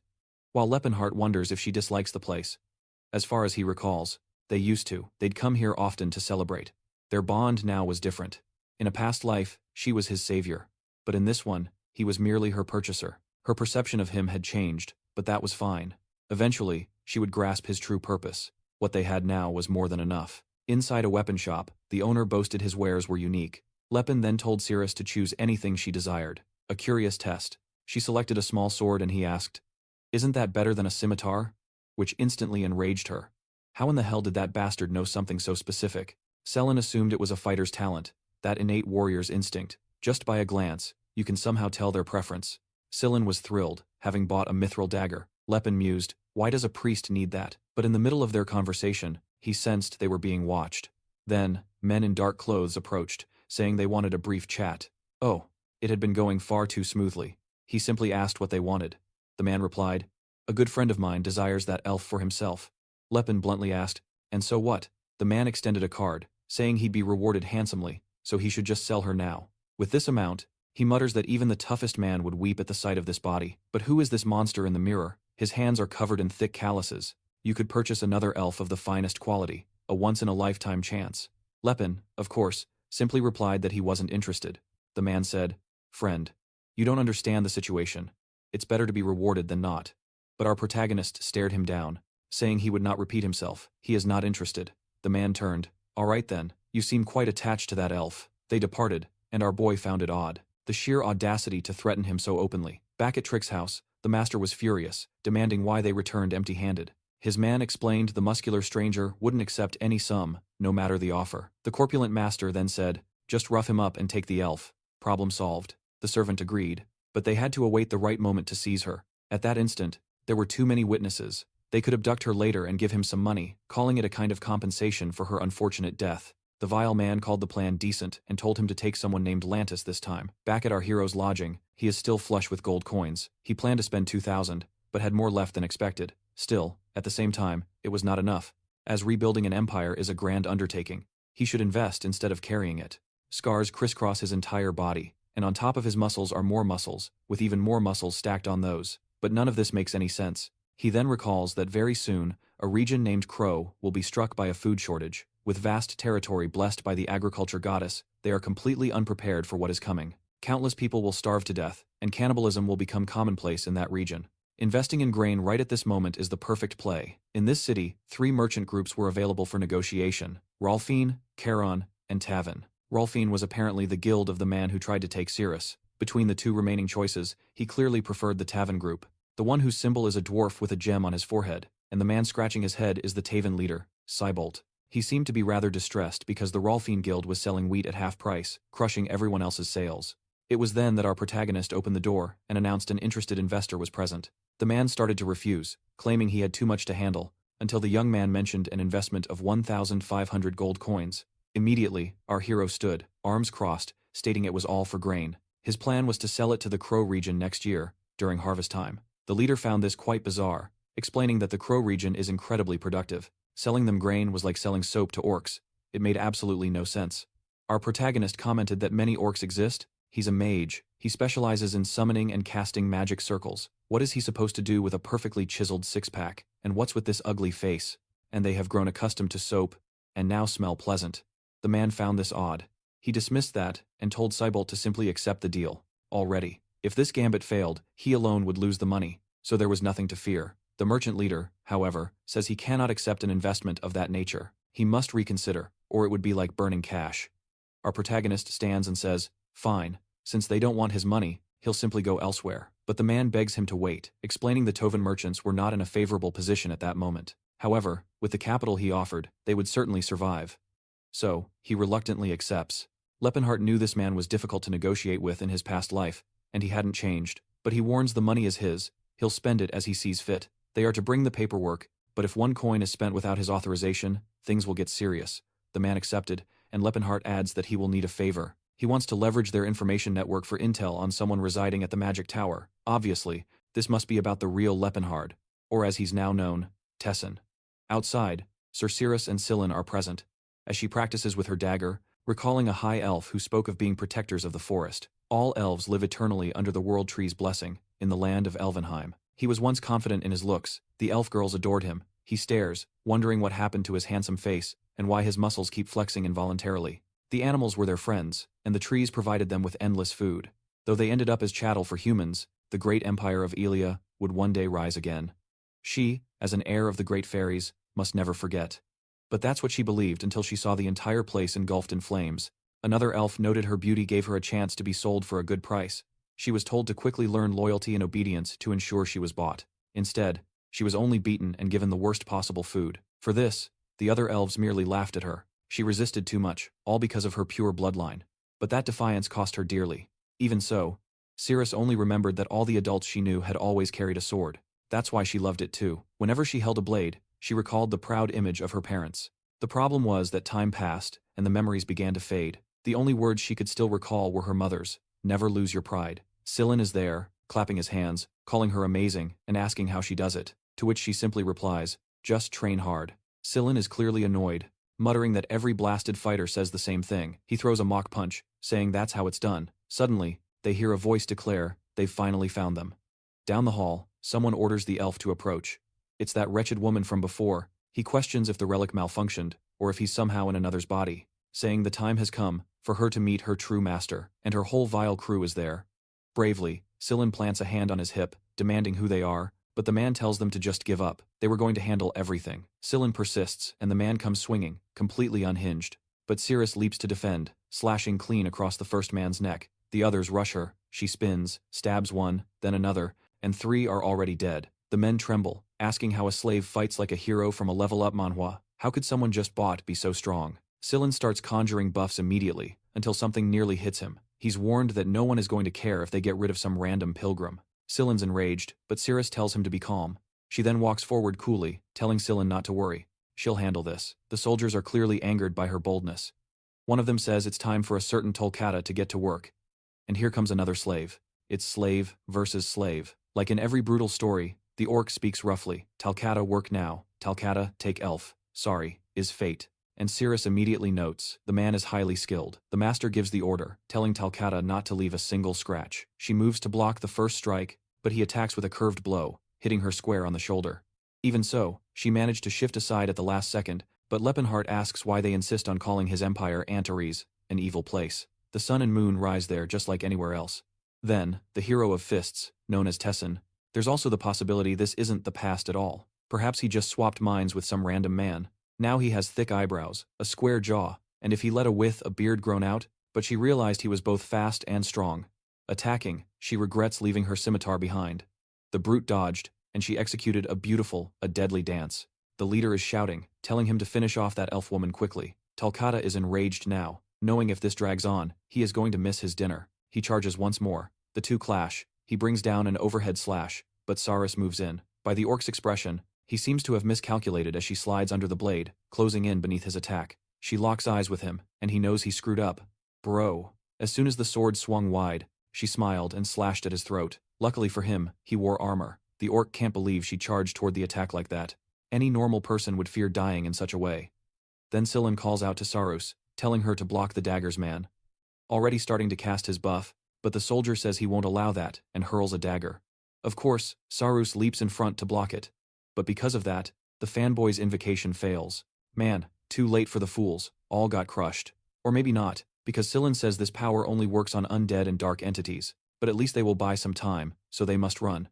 Sarus grabs him by the collar, kicks a sword away, leaps, and scales the wall. Man. The guys behind are obviously yelling orders to pursue them. Until one man appears, and says it seems like they are struggling. He can't believe even Talcata could not. The order was simple. He looked exactly like the King of Fists, Tessin. And just then, a voice called out that name, asking when the lazy bum was finally going to get out of bed. Capture that woman. But then he arrived, a man with 70 years of the battlefield carved into his face, declaring he would handle it. In the blink of an eye, he lunged and simply vanished. The soldiers were left stunned, realizing the power gap of an aura user is truly immense, as the bastard muses that it's been a while since he played hide-and-seek. In the rush, Sin says they must go back to the room and get their weapons. Cyrus is sure more enemies are there, but Sin says their only path to victory is with their weapons. There was no way they could escape the city carrying a dagger, so they race back to the room. They grab their weapons as a spell hides their steps, but just then, the aura wielder is prowling nearby. The man's name is Lantis, a master of the sword. His aura lets him sense any movement within a 30-meter radius. As he shatters a door, he can't believe that Redhead was a high priestess. An underling asks if Lord Lantis truly lost track of the two, but he just snarls at him to shut up and orders a citywide hunt. In the chaos, Cyrus wonders if it wouldn't be better for them to flee to a crowded area. Sin quietly says that would only worsen things. Soon it would be announced that Slate escaped and the entire region would become hostile. While running, he now understands with grim clarity why pilgrims always die. On the other hand, a massive man, some 16 feet tall, storms in. He demands to know what Tessin is still doing inside. The sun is up. The worst possible option was returning to that woman. He swears he is never going back to that place with his weakened body, and that they must find Lepenheart fast. So, he casts a spell, praying the goddess will guide him to his destined path. The ability begins forming a trail through the city, and a narration explains this spell was made to bring lovers together. Love may seem like a coincidence, but when blessed by the goddess Philinance, it becomes destiny. Even Silin is baffled. It's a lover's spell, yet it's actually working. Then Selin offers praise, and Cyrus praises back, noting they're both impressive for their age. Suddenly, they find themselves in an open field, and Silin explains that his ability led them there. The problem is that at that exact moment, the bastard Lantis appears right in front of the two of them. Instantly, Cyrus tells him to stand back, knowing this was definitely not Lepenheart. Lantis just smiles, thanking them for the workout, but warns them that they better not even think about running. And so, Cyrus charges in like a fury, knowing the worst mistake is to turn your back on an enemy like that. Her attack looked like it would connect, but Lantis dodges in an instant, and says that for a slave elf, she was quite talented. He is already behind her as Cyrus wonders what kind of man this was. Silin begins activating his buffs, questioning why a swordsman of this caliber is involved in such nonsense. You should have started morning training. The old man scratches his beard, saying Tessin is looking at him like he's a complete stranger. He recites an incantation, stacking 5 or 6 buffs at once onto the dagger. A power-up worthy of a level-up Manhwa. Lantis is confused. To stack that many buffs, their foe had to be at least bishop level. Selin began celebrating, boasting that he was one of the finest fighters from the Vaseli region. Cyrus lunged, her strikes a blur, but Lantis merely sneered that it would make no difference.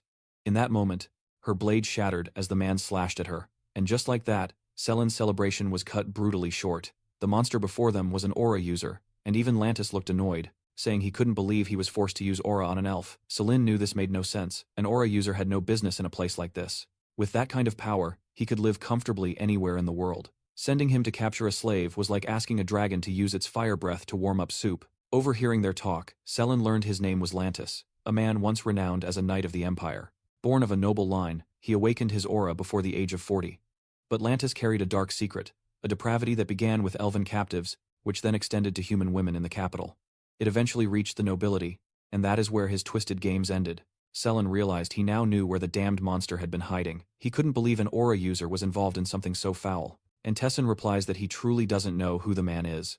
The giant tells him to quit the old "I lost my memory" excuse. He's already pulled that trick twice, and it is not going to work again. He was just as vile as the rumors claimed. Lantis replied that though times were tough, he still had to make a living. He fled to this place after being expelled from the Tychan kingdom. The soldier nearby thought that for a merchant group, affording someone so strong was their greatest advantage. Lantis lived in peace, doing as he pleased, while they supplied the money, of which they had no shortage. Suddenly, Lantis pointed at Selin, declaring he would seal his holy powers. He knew precisely what happens when a high priest is allowed to keep praying. In a flash, Selin was struck down completely. The other man begged Lantis not to harm the elf, warning that Trick would be furious, but Lantis dismissed it, saying they could get a priest to heal her, so it wasn't a big deal. He then looked at Selin, noting the priest had a rather pleasant appearance. The soldier knew the worst had come. Lantis mused that this experience would be quite unique indeed. A massive hand reached out to grab him, until a flash of light sliced it. I thought our hero had arrived. But no. It was Selin, who somehow stood back up, and swore he wouldn't let them do as they pleased. The man asked, "How is he standing with severed tendons?" "He's the most handsome, living, fragile zombie I've ever seen." It seemed they would have to remove all 4 limbs to stop him. But right then, he grabs the kid's head like a tennis ball and drags him off. Now, it's all clear. Lepenheart, the 10-circle mage, an explosion erupted from behind them. The real powerhouse had arrived. Roaring he'd found the bastards, and they'd pay for trying to take Cyrus. He came in with pure swagger, walking straight and tossing his coat aside. Lantis tried to size up this kid. He wasn't just tall. You could feel a mountain of aura radiating from his body. The nearby soldier confirmed this was the man who bought the elf. Lantis asked, "What is this nonsense calling him just some random kid?" Every fiber of his being was on high alert. Lantis knew if he couldn't gauge the man's power, it meant he was an aura user, too. But how could someone so young have awakened aura? He looked 20, maybe 30 years old at most. He began to draw his sword, remarking it had been a long time since he'd faced someone truly strong. Lepin replied, it was funny seeing him pretend to be a real knight, when he was just a filthy, twisted old man. Instantly, Lantis charged. And of course, Lepenheart met him head-on for the brawl. As the man's sword swung down, Lepin punched the blade itself. The nearby knight couldn't comprehend what was happening, and our boy's 1.90 meters of height looked like 5 meters. It was like a scene from a level-up manhwa. Lantis was twisted in pain, but the fight seemed even. A soldier asked if they should help, but his comrade warned, "Man, if we get involved, we will just die for nothing." While the battle raged, Selin cast healing magic on Cyrus, ended up in the body of the world's strongest man, and I suppose I'll have to start calling him Tessin from now on. Otherwise, absolutely nothing will make sense. Who asked if Lepenheart was truly a mana user already. Lantis pressed on, realizing the man before him wasn't just someone who had mana. This bastard knew how to fight, and nothing made sense. He was either a teen who'd awakened his aura, or a 40-year-old master with a child's face. Then another fist, from a furious Lepenheart, slammed home. He wondered why a creep like Lantis had such refined swordsmanship. From this day forward, he swore he'd punch anyone claiming the sword path taught manners. Lantis stumbled back into a pillar, struggling to comprehend how the boy was parrying sword strikes with his bare fists. He demanded to know if the boy was a student of Gerard, the Fist King. How in the hell could this kid know that? Lepenheart remained silent, and the bastard questioned why someone so powerful would care about a mere slave. Lepenheart then asked, "What is this talk of a mere slave? Those you call slaves have thoughts and emotions." He threw another punch as Lantis dodged, who then asked what kind of idiocy he was spouting. Lepenheart recalled that in his past life, people reacted identically. The belief that all other races were beneath humans was deeply ingrained in this world. They could watch other beings weep, laugh, or suffer, and still deem those feelings inferior to their own. Lantis retorted that humans were the chosen rulers. It was only natural for other races to serve them as slaves. I cannot be switching names every 2 lines. After all, everyone around him will call him Tessin anyway. So, that is that. And judging by everything happening, Lepenheart replied that he only thought that way because humans currently ruled the world. His view would change if another race held power, and he was the one in chains. When the powerful enslaved the orcs, the humans celebrated. When the dwarves were enslaved next, they celebrated again. The same for the elves. But that celebration only existed because it was humans doing the celebrating. Lantis, of course, asked if he had lost his mind to believe elves were equal to humans. Lepenheart's fist struck the ground as he roared that Cyrus is not a slave. And once again, that bastard Lantis dodged. As he seethed, Lepenheart knew a system like this was doomed to fail. Humans were fools to think this cycle wouldn't break, or that their thinking didn't need changing. This wasn't a simple level-up manhwa. At this rate, humans would live in fear until their chains were inevitably broken, and they would become the slaves. That is why he knew this all had to change, and since it wouldn't happen on its own, he would force it to happen. Finally, a punch connected, smashing Lantis into the wall. The man shot backward, exploding through the other side of the building. Lepenheart declared, "No one will ever call Cyrus a slave again. He would change this world for her." Cyrus stood there, wondering if he was sane, but recalling her mother's words, she smiled. Lantis lay crushed under the rubble, desperately begging for his life. This man must be Tessin's trainer, the one who held the King of Fists title before him, a man known as Gerard Chrome. But Lepenheart only asked why he should show mercy to a pervert. The man swore on his lord's name that he'd spend his life atoning for his sins. Our boy noted that, judging by his expression, he seemed sincere. Lantis pleaded, "Yes, you can trust me, I'll never do evil again." But Lepenheart replied, "I despise how you people think. Believing a simple confession absolves you of your sins. If you truly sought forgiveness, you should surrender your life, not beg to remain in this world." Lantis insisted there was no need for Lepenheart to dirty his hands on him, but our boy simply replied that his hands were already stained with blood. He wasn't concerned about that. "All right, then," he said suddenly. "Since you said it, I'll believe you." He clenched his fist.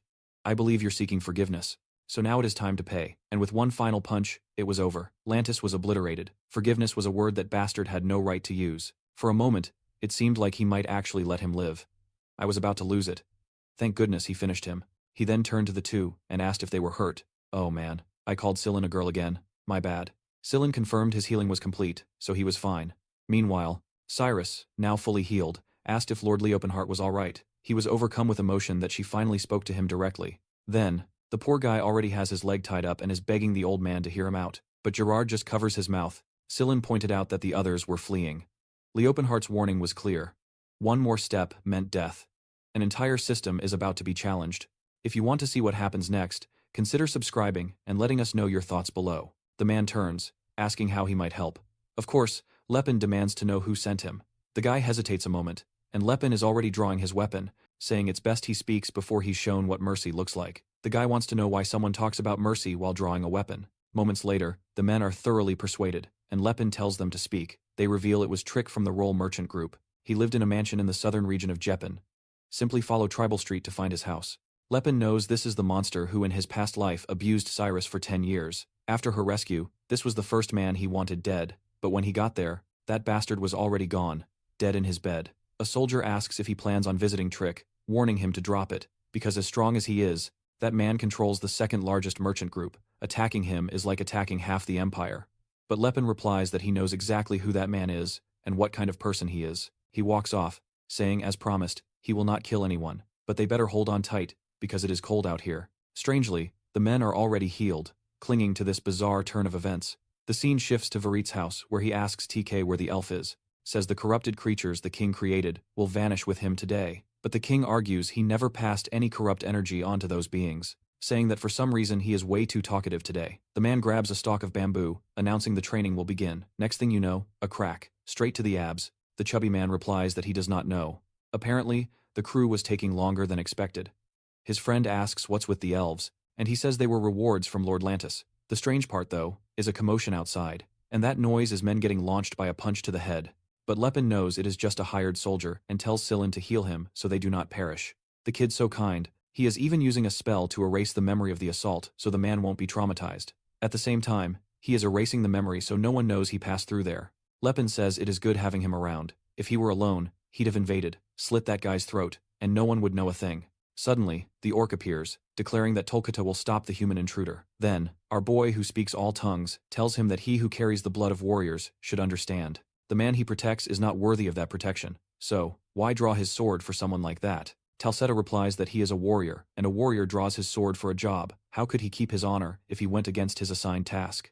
Lepin asks if his task is to live as a slave. That man was not his mentor. Talcata says it does not matter. A warrior answers the tasks he is given, even if they are forced upon him. Our boy smiles. Orcs really never change. While Sillin is impressed, he speaks the orc language. Cyrus is also surprised, but says this time she is the one who will handle it. The poor mage is already crying out, trying to figure out what in the hell is going on. But this is just the beginning. The hits keep coming. He questions her, and she says there is no need to worry. Her weapon this time is different, a sign of progression in this dark level-up manhwa. Talsetta notes that the weak elf has now become a strong one. Then our boy tells Sillin to keep watch, right? If anything happens, it'd be good to use some power. Then he walks right past the orc, who asks if he is being ignored. Our boy says his target is ahead and that he shouldn't dishonor his opponent by turning his back. That logic works on the orc, who says that actually makes sense and lets our boy pass. Near one of the doors, Lepin immediately recognizes the smell. These were the infamous substances the nobles favored. He then opens the door, and his expression instantly darkens. Man, there is blood all over the curtains, and the two degenerates turn, asking who the hell this bastard is. They start screaming for the guards, demanding to know why that guy entered the room. Lepin then says he has seen all kinds of filth in life, but this was a depth of depravity even he could not believe. The powders keep spilling from the jar, and TK gets up, demanding to know who he is and what he thinks he is doing there. The protagonist, though, just looks down at the floor and sees the fallen elven girls. Instantly, his expression becomes one of chilling satisfaction. Trick starts screaming for Tolkata, asking where the guards are. Seeing that no one is coming, he asks how much money the intruder wants. Maybe he wanted a share of the market, or perhaps he was from the Tovan merchants. None of that mattered. The kid starts remembering Cirrus, that fierce little elf girl, and thinks this is the end of the line. Gerard, meanwhile, is wondering why his body feels weaker than usual today. He just had to name the amount, and Trick would double it. Lepin then says that clearly he's lived this way his whole life. He may have missed the chance in his past, but not this time. The last life. But this time would be different.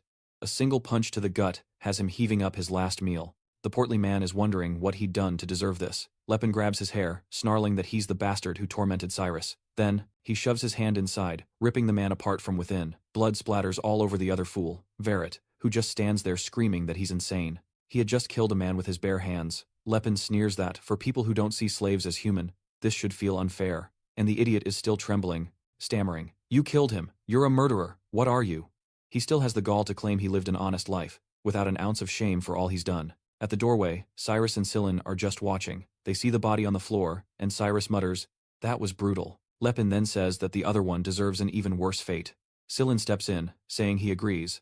Then the young elf girl comments that he seemed remarkably calm about it. Lepin replies that he's been an adventurer for a while, so he's used to it. Then he smiles, saying Cyrus managed to beat Takata. The poor guy says she was so strong he never even had a chance. Lepin uses his perception, realizing the orc who looked half dead over there could still be saved. It seems the kid really did lose his memories, but whatever, that does not matter much. After all, just then, Verret yells out that he remembers the damned girl. She was the slave he had returned. Cyrus, however, wants to know if it was him who ended that girl on the floor. He says it doesn't matter, and she starts drawing her sword, warning that his life wasn't worth the girl's, but it was the minimum price to be paid. Verret replies that it made no sense to be killed over a mere slave, but he's already been cut. No time for much talk, he's stabbed again. As she twists the blade, Lepin just watches. The girl's rage was immense. Sometime later, under the moonlight in the forest, all the slaves gathered around a campfire. Takata reports there were 17 elven women and 9 orcs. These were all the slaves who survived in the mansion. Cyrus thanks her. She says there's no need. Her sword was broken, and now his master was her master too. Scylla comments that in terms of gender, it's a bit unbalanced. And the reason is obvious. There was no such thing as a male elf slave. The pointy-eared folk are all huddled together, chatting in the elven tongue, which no one understands. Meanwhile, Cyrus thinks she may have misjudged who Lepin really is. He then appears, apologizing for taking so long. Scylla asks what that is in his hand. He says it's the documentation for all the slaves. It wasn't easy to find, as it's something important. Scylla asks how he found it, and Lepin replies, "Easy, you just persuade the right person." And suddenly the thing shows up. The Academy of the Indomitable was famous for its brutal training. It was not unheard of for people to lose their memory from taking too many beatings. Sooner or later, the fanboy comments that he really acts like a careless fool. The poor guy says that in 50 years of life, no one has ever said that to him, and he realizes, yeah, in this life, he's being far more reckless. Apparently, his rougher personality had taken over. Scylla wants to know what the document is for. Lepin says, "You'll find out soon enough." He then shows it to everyone, saying he doesn't want anyone here to continue living as slaves. So starting today, he guarantees freedom for all of them. But this group, who were born and lived their entire lives as slaves, are just confused. What does freedom even mean? They don't even understand it. Poor souls. They say the master's new orders are too complicated. Our boy is disheartened. They didn't even understand the concept of freedom. Scylla asks if he plans to become a slave trader. Lepin says, obviously not. He has no intention of selling these people. Scylla asks him not to give up being an adventurer, not to live a life sitting still, but our boy says they now carry the Rofen seals, so they no longer belong to Trick. That was just a way to ensure these people had a safe place to live. He knew the sad part was that they had no home or place to return to, and that's why they had no desire to be free. Just throwing them into the world would be the worst thing, and that's why he would first start by changing how they think. The scene shifts to Seabolt's trading post, where he's asking why all of Trick's slaves are now with him. He would recover, especially with more beatings. Obviously, the fastest fix was to beat him even harder. As he's smacking the poor guy around, our boy says he'll find out soon enough. For now, what he wants is for Seabolt to take them, hide them, and keep them safe. A storm is brewing. Tomorrow, Seabolt will receive shocking news and know the truth. But he must hide them well, or he will become the prime suspect. Sabal is too terrified to ask what happened. Then Lepin tosses in 100 coins, stating it's to cover the costs for these people. The man thinks our boy merely plundered the mansion. Imagine his shock when he learns the truth. He offers a place outside Jeplin City where his other assets live, and no one would suspect a thing. But Lepin agrees only if it guarantees no one will be mistreated. Seabolt says not to worry, but without gold coins, it might be difficult. That's when Lepin tells him the money is to guarantee their education. Naturally, the man finds this bizarre. He argues they must have already received plenty of conditioning under TK. But what Lepin wants isn't conditioning. He wants them to learn to read numbers, write, and study philosophy and history. The man is baffled. He's never heard of the subjugated receiving such an education. Why do this? Lepin, however, says it's not so strange if you truly consider it. The more skilled the asset, the better for the master. But Cybolt's right-hand man sees it differently. To him, one of them cannot even learn such things. Lepin replies, "It doesn't matter, I am paying. So, just ensure they get the education. Whether it is worthwhile or not is of no concern to me." Gerard rants about how humans are weak because they rely on weapons. Only a fool would choose armor and a sword over pushing their own body to be unbreakable. Though he finds it odd, the man accepts. The only problem is that few tutors would take an offer like that. Which scholars would want to spend their time teaching non-humans? But that is something Lepin had already considered. He says, "Those scholars also teach common people, and common people need money. Those are the ones you will hire." The man thinks it's madness. How can someone not fully schooled teach anything? But Lepin has to counter him at every single turn. He says he doesn't want advanced knowledge. No, just the basics. Finally, the man agrees, saying, "Fine, I'll do all that, though I still think it will come to nothing." The truth is, this idea of educating the oppressed is not even new. Someone had proposed something like it in the past, but the nobles never embraced the idea. And why was that? They simply wanted to maintain the belief that only humans were superior enough for complex knowledge. A trope straight from a level-up manhwa, and now Lepin must use it to his advantage. If the liberated learned such things, it completely shatters a major argument. At the same time, it is more than obvious that long ago these rules were designed to prevent other races from growing intelligent and sparking resistance. Of course, most humans alive today have forgotten that was the original reason. As soon as these people are educated, Cybolt will be shocked by the results. And then, Tessin pipes up, asking what's so wrong with tools, only to be absolutely chewed out by the old man, who says that kind of thinking just proves a person's weakness. If he's smart, he will want to start educating his own assets to increase efficiency. If it works, it may become a sort of virus that spreads across the entire continent. Because merchants, you see, just want to make money. They don't care about anything else. The plan is to change perception, something he failed to do in his past life. Ah, you sly one. All brains and magic, huh? You rascal. The scene then shifts back to the inn, and our poor guy is now asking if Sillin has a few coins to lend him. He gave everything he had to Cybolt, right? And now he is broke. Sillin asks if he wants her to sell the clothes they bought for her, and he says, "No, there's no need for that." Then she lets out a small laugh, and he realizes it is the first time he's seen her smile since he freed her from bondage. The next morning, the entire city of Jeplin fell into chaos. That is because Trick, the merchant leader, and Verit, the heir of the Karen merchants, were brutally eliminated. The culprit's identity was unknown, and every survivor awoke with scrambled memories, having no idea what had happened. 2 weeks later, our favorite fanboy is asking for Fionn's blessing as their party heads into the dungeon. A pillar of light erupts amid the skeletons there. And right away, Cirrus charges in, slashing while Lepin is tanking, taking just 1 point of damage. He realized the little duo he formed was quite effective. That's because Sillin was syncing up perfectly with Cirrus. A true fighter trains his flaws and overcomes them, not hides behind equipment. The human body is like steel. It's a mystery how someone so young has so much combat experience. If you have any theories, I'd love to see them in the comments, and do consider subscribing to follow their journey. At this pace, he'd grow even stronger than his old rival, Street Ellen.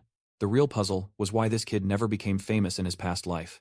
Did he die young? He asks if the boy is hurt, who replies that the Elysian ruins harbor far stronger creatures than those in Fulton. That place, as he just mentioned, is the Ilian Mountains. Something vital for Lepin to recover his magic lies hidden there. Before the door, he announces he has finally found it, but Sillin warns that the thing was magically sealed. They couldn't possibly open it easily. What was the plan? They should have hired a mage, but Lepin says, "Give me a few seconds to prepare a spell." Sillin is immediately bewildered, asking himself, "What do you mean?" Our boy tells him to calm down. It's just that in the past, he was a warlock. This obviously messes with Sillin's head even more. What kind of person both fights and uses magic? The man had already mastered martial arts, awakened his aura, and was a genius. It's like a level-up manhwa. The world is truly unfair. Meanwhile, he's just a poor priest who can't gain a single ounce of muscle. But Sillin demands to know what he's doing, just standing there. Our boy explains, he knows how to use magic, but he must gather a sufficient amount of mana. It takes a little time, so he begins chanting in a strange language. You hit it enough, and it will grow stronger. The poor guy is still tied up, helpless to do a thing. And while Gerard keeps pummeling him, calling upon the names of the elders, by the seal's power, he commands the door to open. Incredibly, the thing actually works, as if he were a 10-circle mage in his former life. Sillin immediately scoffs at the warlock title. He took 13 minutes just to open a door. Lepin, gritting his teeth, retorts that the important thing is that it opened. He came all this way for an item called the Voice of Elysian. The first mage to reach 10 circles accomplished it because of this, and he would lose his mind if he couldn't get it. But his expression shifts when he sees the room is completely empty. In the middle of it, There was only a staff left lying on the floor. On the way back, he's utterly defeated, wondering how this could have happened. It made no sense. Sillin says it's obvious, isn't it? Someone must have explored it before them. After all, the ruin doesn't belong to anyone. But Lepin knows that ruin was only meant to be found 17 years from now, by him. Clearly, the future is changing. Sillin, however, showing a small piece of wood, says, "At least we didn't return empty-handed. This looks like a magnificent artifact." Cyrus calls it by its elvish name, becoming enveloped in energy. And damn, it's the demonic bow of Nalan, a weapon summoned by magic that deals more damage the more the user concentrates. It appeared ordinary, but it was made from the sacred tree of the elves. A single arrow could disintegrate an entire tree. Why would anyone just leave that behind? All he did was teach them to survive and fight, just like humans do. He leans forward and asks if the 4 kings have fallen. Cyrus replies, "Yes." He is thinking not everyone gets stronger with training. It is rare to find someone who can go from iron to steel. That is exactly why he must make the most of someone like this. Who stole the item our boy so desperately needed? Sillin admits he never imagined that small piece of wood was such a rare weapon, and Cyrus comments that it truly was something amazing. The girl then wants to know why someone would abandon such an incredible item, and how he knew it was an artifact. Lepin knows because the future Cyrus told him, but he just claims he heard it somewhere. His friend then tells him not to be sad, as there were countless ruins across the continent, but Lepin knew nothing could replace the voice of Elysian. It was the only artifact in this world capable of restoring the magical power he once possessed. Sometime later, he arrives at the village of Gihalan, and there, the boys were served an absolute feast. The stern cook says she hopes they enjoy it, but not enough to eat her out of business. They all praise the food, and she boasts that their cook is indeed very good. It was just a shame that recently, some arrogant types had been complaining non-stop about the food they served.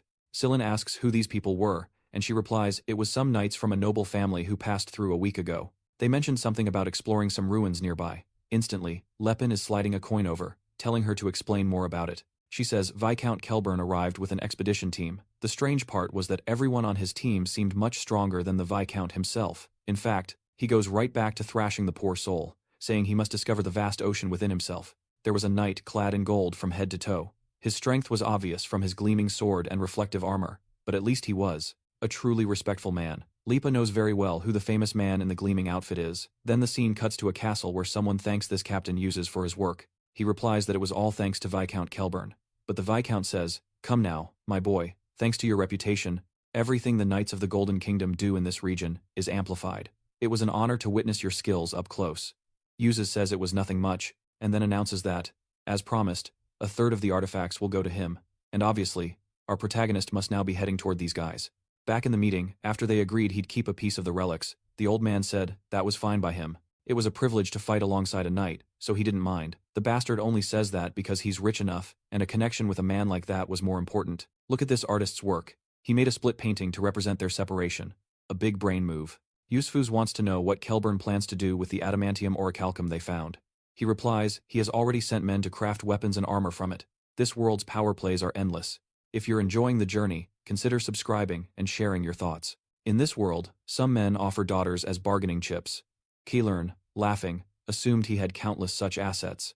I couldn't grasp what was so funny, but all the poor kid can think about are those warm days in the sun, with Cirrus. That was peace. Now the sun sets, and after a whole day of being beaten to a pulp, but his intent was horribly clear. He tells his daughters to introduce themselves to Usus, stating he knows he's married, but desires a good relationship. A chilling offer. But Usus is absolute. He states that in this life, he has no intention of ever getting involved with any other woman. Whoa, brother. But Usus shatters the glass, his hand bleeding, as he declares he has no younger brother. Everyone is frozen in shock. Bro, he just apologizes. Suddenly, the door bursts open. A man screaming that a demon has appeared from an artifact. I thought it was a metaphor, but there's a centaur-like beast with blades on its elbows, sending soldiers flying everywhere. Usus glances over, realizing it was a summoning artifact that somehow got mixed in. It's bizarre that no one noticed something like that. His expression hardens, and he grits his teeth, wanting to know what that idiot thinks he's doing. Someone approaches the fight carrying a massive shield with a sword on his back. Man, this kid has serious guts from Berserk vibes. Do you all feel that, too, or is it just me? Alright, the mages are preparing attack orbs over there, calling for the great Usus, and the others are launching ice attacks. It's absolute chaos. Soldiers on the walls. Man, this devil just won't give up. Then the brother raises his sword, saying that Gerard finally says training is over and he can rest. Shaking all over, the kid thanks him. Back in his cabin though, he is completely stunned. Now that its foot is immobilized, they just have to wait for the captain. But another guy looks back, desperate, asking what the hell Russ thinks he's doing. Apparently, Russ is our wannabe hero, charging in like the protagonist of a level-up manhwa, vowing to take down the creature. He's running on sheer willpower, but I've got a feeling he's about to be devoured. The slash looked dead on. Blood even spurted, but the beast was unfazed. He got smashed and thrown to the other side of the gate. He staggers up, broken, when a barrage of fire slams into the creature's chest. Usus tells Mr. Lot to leave the fool there and maintain the perimeter. Russ calls out to Usus, who turns and tells him to stop calling him by name. They weren't brothers since he was born from someone with a tainted body. Did Russ's father sleep with another race, or just some woman of the night? Usus, watching the creature, says it's Theno, a monster, that only those who use aura can defeat. He tosses his sword aside, performs a few gestures, brings it to his face, and calls for Eldra to awaken. Ah, so you're a Power Ranger, huh, you sneaky devil. Look at the armor materializing on the boy, dude. Now it's clear why Lepenheart recognized him by the armor and golden sword. And it seems we're not even going to see the fight. We're already back with our protagonist and the elf girl, who's telling him that Usus is one of the strongest magic swordsmen on the entire continent. Some even claim he's as powerful as aura users. Ah, so he isn't one.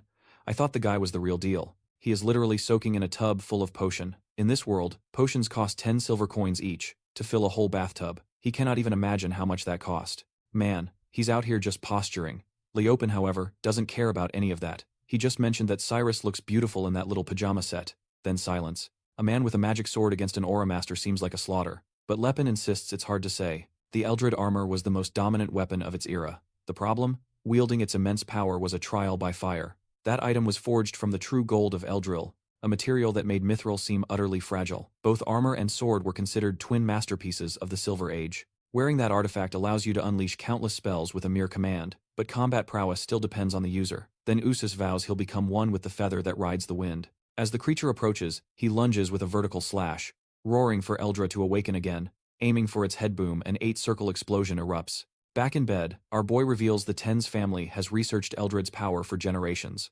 After all, they know that a powerful tool alone doesn't make one invincible. Sillin notes that he seems to respect the magic swordsman greatly. Right?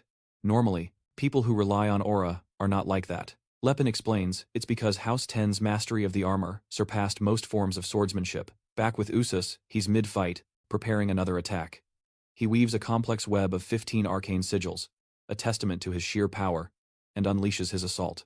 All right, he asks Gerard why they are doing this, and the old man explains, metal must be cooled before it is hammered again. While Usus slays the beast, Lepin explains, not everyone who trains in swordsmanship can awaken aura. However, the golden armor always stays with the most vital heir of that generation in that house. So, a knight of this caliber always exists. That is the source of his house's immense power. They are guaranteed a knight per generation who is as strong as an aura user. He comes in for another attack now, this time calling for the blessing of the ice goddess, and finally carves a crater in the beast's chest as the crowd erupts in celebration. While he's there, in his swag after slaying the monster, Lepin lies in bed, wondering if he could defeat that man. Sillin asks if our boy plans to fight the Ten's family.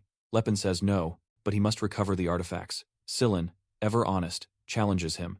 He says he helped our boy before, right? Because it felt like the right thing to do, freeing those suffering slaves. On the other hand, House 10's had fairly explored the ruin and claimed the artifacts. So, there was nothing wrong with their actions. If he were to take the items now, it would be no different from stealing. Lepin realizes he must convince the damned kids somehow, and so, he decides he will reveal the truth to his companions. Apparently, he mentioned having Master Gerard, and explained that he must retrieve the artifacts his master hid in the dungeons, and that armor was one of them. Poor Sillin is over there. Lepenheart starts to understand the logic behind the training. They push muscles to the brink of destruction, nearly to death, then immediately use aura and potions to regenerate, thinking that it all makes sense, right? Our boy argues that, of course it does. How else would he know the hidden paths and everything? He feels a pang of guilt for lying to Sillin, man, but he cannot help it. He needs those artifacts. The kid, though deceived, says he finds it strange. No matter how valuable those items were, Lepin never seemed like the kind of person to steal, which makes him realize his friend must desperately need them. That perceptive kid can't be fooled so easily, can he? Lepin just says he truly needs it. Back with Usus, a subordinate is praising him, saying it was incredible, wasn't it? The Cephian stood no chance against the Golden Knight, but Usus just tells them to clean everything up and stop bothering him. Then he glances at Russ, a look of pure contempt, and says someone who can only do a vertical slash is useless. He should stop going around claiming he belongs to the House of the Sword of Tens. That singular focus on vertical slashes, doesn't that come from a story? Something like The Lazy Noble? It's a classic tale, almost like a famous level-up manhwa, where he only uses vertical slashes and becomes a beast. Huh? Russ is there, saying that he still belongs to the house, and to the sword he carries. The next day, he is there again, practicing his downward slashes. At least the man is determined, right? His comrades show up, demanding to know why he committed that foolish act in the middle of yesterday's fight. He continues training and answers that he was trying to kill the demon. This way, the body recovers before it feels the full cost of the damage. It is actually a highly efficient method for building endurance. Obviously, they call him an idiot. Why did he think anyone asked for his help? All he had to do was wait for the captain. What do you think of Russ's choice? Let us know below and subscribe to see what's next. He turns and declares, I am also from House Tens. If you have an issue, then challenge me to a duel. I will accept. I thought the cowards would actually face him, but they just sneered, bastard, and walked away. The truth is, Russ is strong, but he has only mastered one single skill, the downward slash, and his breathing technique. Wait, so that's two. Still, any swordmaster who witnessed his slash would call it a magnificent art, but beyond that, he possessed absolutely nothing else. House Tens may have forgotten the true way of the sword, but as a noble house of knights, even their guards were highly skilled. Yet for some reason, Russ's own father claimed he could teach him nothing. That's because all the vassals, everyone in the house, refused to teach techniques to an illegitimate child. His father said that it was a fragment of the path of the sword, the very movements that lead one to the path of aura. Perhaps one day he could awaken the power they lost long ago. I see. So even with everyone against him, his father gave him that one tip, and Russ has been on a relentless grind ever since, like a true level-up manhwa protagonist. The boy is focused. The problem is that House Tens, once hailed for its powerful swordsman, now had this kid who seemingly did nothing. Proving this wasn't just senseless brutality. It was a twisted level-up manhwa in reality. He knows firsthand how tough Tessin's body was. Everyone saw him as pathetic, claiming he only worsened the house's reputation. From a window, Yus watches and remarks that this pathetic excuse for an attack would never lead him to the peak of swordsmanship. That is because all other fragments of the sword's path had already been lost to time. Unfortunately, his brother was an imbecile. And yet, that child. So you fancy yourself a critic now? Sitting by the window, playing the edgy antagonist. When the boy gets close, you pretend to dislike him. But you care for the kid, don't you, you sly dog? Russ is down there, exhausted, focused, and roaring with effort. And from afar, Usus murmurs that he's a genius. Now, I can't tell if he likes the boy, hates him, or thinks he is a genius or a failure. It's perplexing. What I do know is that Lepenheart is out there, a cloaked figure moving swiftly through the forest, deciding it's better to attempt a stealthy entry. What truly infuriates him is the damn Viscount's colossal castle. No wonder it's the home of the man who controls every mine in the region. The poor soldiers were just thinking, shift's over. Time to rest. And then, bam, a chop to the back of the neck from Lepenheart sent them to sleep. While two guards patrol a hallway, discussing knights and the man in the armor, they fail to notice Lepenheart clinging to the ceiling above, wondering why he is suddenly living like a gecko. But he moves along. Now he's sure he really is in the past. But that leaves the question. What happened to Lepenheart in this timeline? Where is his younger body, and what is it doing? Going from pillar to pillar, realizing the life of a thief isn't so bad. Perhaps he has a natural talent for this. Already spotting the men in front of the door, he knows those in slightly better armor belong to House Tens, but the first guard takes a sharp elbow to the gut, and the other goes down in a rear naked choke. He binds the men, approaches the door, and sees it's unfortunately rigged with heat and motion detection. He can spot it easily. The problem is that it is rather hard to disable. However, if it's a magical barrier, it must be powered by some kind of core. He spies a stone on the floor, and upon picking it up, notices strange markings. The moment he shatters it, the barrier falls, and he is inside the hall. Immediately, he starts recognizing the harp and other artifacts. It was all the stolen goods from that place. He notices the order, and names are slightly wrong, as if whoever touched them had no idea what they were holding. He blazes through the corridor, neutralizing everyone, but the challenge is holding back enough not to kill them. The mages unleash a fireball spell, and our boy grabs a guard to use as a shield. The man calls him a monster, but our boy knew that man's uniform offered magical protection. They rain down a volley of arrows, which feel like mere water against Lepin's body. The problem is, suddenly, liquid-like chains strike him and begin clinging to his body. Lepin is impressed. They've realized they cannot capture him. That filthy orc couldn't stand up to my sword. Lepenheart can't believe he really killed the legendary Tacid. The truth is, orcs might seem like savages. Could two versions of the same soul exist in a single timeline? To him, there were only two possible answers. First, so now they are just trying to immobilize him. It was hard to admit, but these knights were truly well trained. That's when a shield slams into him. The ground. Russ comes charging in, vowing to make him suffer by the sword of tens. Another soldier shouts for him to fall back, as Lepin wonders what in the hell this idiot thinks he is doing. Man, the problem is, he's coming in hot with that wild downward slash. Strangely, Lepin seemed to know who Russ was. He just could not remember exactly. The steps were normal, the body was average, but that downward slash was surreal. The attack looked like it landed clean, but my god, what a move. Lepin just used the chain to stop the sword and gave him one to the ribs, a snap that sent the boy spinning. Our boy is confused, wondering how it is possible for someone to have such a powerful slash, and yet be so awful at fighting. He was the most bizarrely unbalanced person he had ever seen. But right then, someone starts giving a speech. You already know it has to be that damn Usus. Armoy defends himself, but the problem he wanted to avoid appears. The damned Golden Knight, who finds it strange that someone so skilled would be invading people's homes to steal.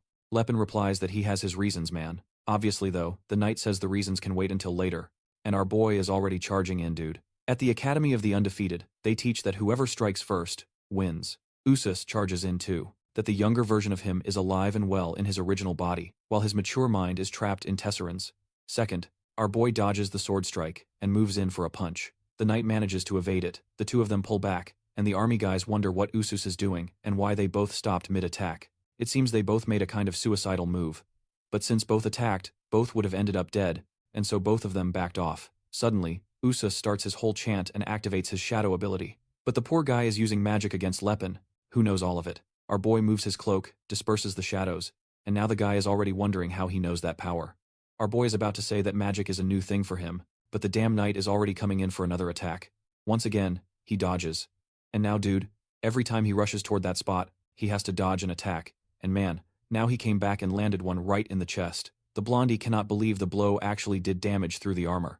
But he fires off another combo of magic, calling upon the goddess of fire, goddess of ice, goddess of who knows what. And Lepin is realizing that at the rate things are going, his very life is at risk. Another explosion rocks the inside of the walls, and from the middle of the smoke, he is now realizing he is going to have to take this seriously. The knight had used a material destruction spell. That is an extremely advanced form of magic. And Usus once again demands to know how the hell this bastard knows how to counter all his spells. The only way a human could fight him on equal footing would be if that person was an aura user. The younger Lepenheart's body now carries the soul of the King of Fists. Later, Gerard brings a mountain of food, telling him to eat. He must flood his body with nutrients after pushing it so far. Then he activates a decomposition ability as a purplish, toxic mist forms around Lepin. But he also knew that you could neutralize that with a simple air shift. One stomp on the ground, the attack breaks, and he is already face to face. A clean hit. He manages to block again with his sword. And the bastard is still thinking about whether our boy has aura, right? But now he says, things are going to be different. He is sure now the guy knows how to use aura, so he is going to respond in kind. While dodging the attack, Lepin thinks that this accursed magic really is a dirty trick. In his past life, he always thought it was only fighters who used sneaky little tricks, but now he realizes this world is not quite so simple. From afar, the other knights just watch everything explode. Meanwhile, Usus wants to know why an aura user is acting like this. That is because our boy is not even using his full power, since the techniques are somewhat easy to identify. He did not want to associate this theft with his master's academy. And Usus starts to notice. He had the physical prowess and the power of an aura user. So why was he not using aura? If that was the case, he was going to lose there without doing a thing. So then he calls for Eldrad and Eldrin to awaken. I think that is the armor and the sword. In that very same second, Lepin realized the true danger had arrived, and the bastard is charging at him with everything he has got. Strangely, Lepin looks at it all, and thanks the guy for being the Golden Knight. The attack looked like it was going to land straight on. As soon as he's done eating, they are already climbing a mountain. Gerard says he must work hard to earn that meal. At the top, but it hit a barrier. Our boy had activated the spiral guard. Yeah, I remember he had learned that one, right? His growth is truly something else. Longer to learn, just as the teacher had warned. A blinding flash consumes their vision as a brother's cry is swallowed by the boom. And from the center of the smoke, our boy had already emerged. The attacker mutters to himself, that's impossible. How did he manage to block that ability? And our guy did block it, but the cost was severe. The spiral guard activated a moment too late. He then leaped from the building's edge, plummeting toward the river. One soldier asks if Usus is all right, to which another replies, they must urgently identify which artifacts were stolen. On top of that, they were to immediately deploy a team to track him down. They could not allow him to escape. The soldier says that if anyone jumped from that height, they'd be dead. But Usus knows that someone of his caliber would never die from a fall like that. Suddenly, Cyrus jolts awake in her room. She sits up, startled, saying something is wrong, and Sillin asks what happened. She says she can't explain it, but she has a terrible feeling that something has happened to Lepin. The very next day, They're already discussing the capture of the two bandits, and Cyrus is on the run, while Scylla protests that he's a real man and can't be carried around like this by some ordinary woman. We then see a soldier handing a coin to a citizen. It seems the entire town has been tasked with hunting them down. He's doing one-finger push-ups as Gerard asks if life is truly that easy. The poor guy does crunches on a cliff's edge, and then boom. What is this? A city-wide siege? Everyone on the rooftops is screaming for the intruder to halt. She had nowhere left to run. She was supposed to drop her weapons. But instead, Cyrus drew that legendary bow, and bam, an arrow right to the face. Usus demands to know what's happening, and the man apologizes, saying, for some reason, all these intruders were incredibly skilled. He says, "It's fine, I will handle it from this point on." Cyrus then calls out for Scylla, telling him to jump into her arms again. The poor man is left wondering when Lepin is going to start his strength training. At that moment, they hear someone call for the Blade of Wind. It's definitely that announcer guy again, shouting out every power. And Cyrus is already sprinting away, carrying Scylla. What is this? The man has golden armor, a golden sword, and he can fly. Our bronze elf girl recognizes him immediately, and Usus finds it strange that an elf was carrying such a valuable blade. Here comes a surge of courage, dude, giving him the heart of a lion. And Usus realizes that this strange little group wasn't comprised of just common bandits. Our fanboy thinks that Dan Lepin underestimated these people and has now dragged everyone into his mess. In 1 second, Usus was face to face with Cyrus. The poor girl barely managed to block, getting thrown far back. I didn't quite catch how we got here, but man, I imagine it will all connect soon enough. We then see that after falling into the river, our boy woke up, completely bandaged, back in bed, utterly destroyed. But now, only one thing occupies his mind. What is happening to his old body? He has no idea how all of this is going to affect the future. Realizing going against that guy without all his techniques was clearly a foolish idea. But whatever, the outcome wasn't entirely bad. He successfully recovered the voice of Alzium.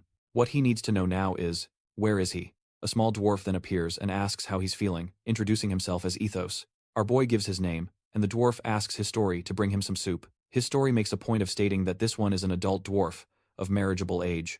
Why this info matters, I do not want to know. What Lepin finds odd is that dwarves are not usually this friendly, so why the hospitality? But that doubt quickly vanishes when a certain someone else appears. A priest who follows the god Alport, named Gelfred, who welcomes him and says their savior has awakened. Lepin is just staring at him in confusion as the old man explains that 6 years ago, a prophecy was given to the high priest.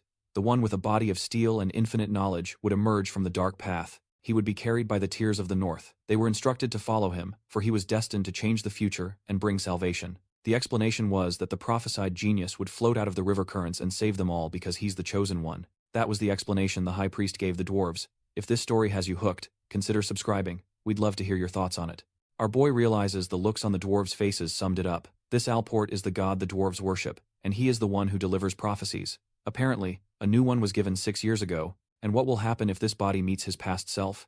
The existence of a single soul was supposedly an unbreakable, universal rule when he reincarnated in this world, which proves that this god is once again present in this timeline and is taking action. Apparently, the god was willing to support him again, even though he failed in his last life. A generous god, or a cruel one?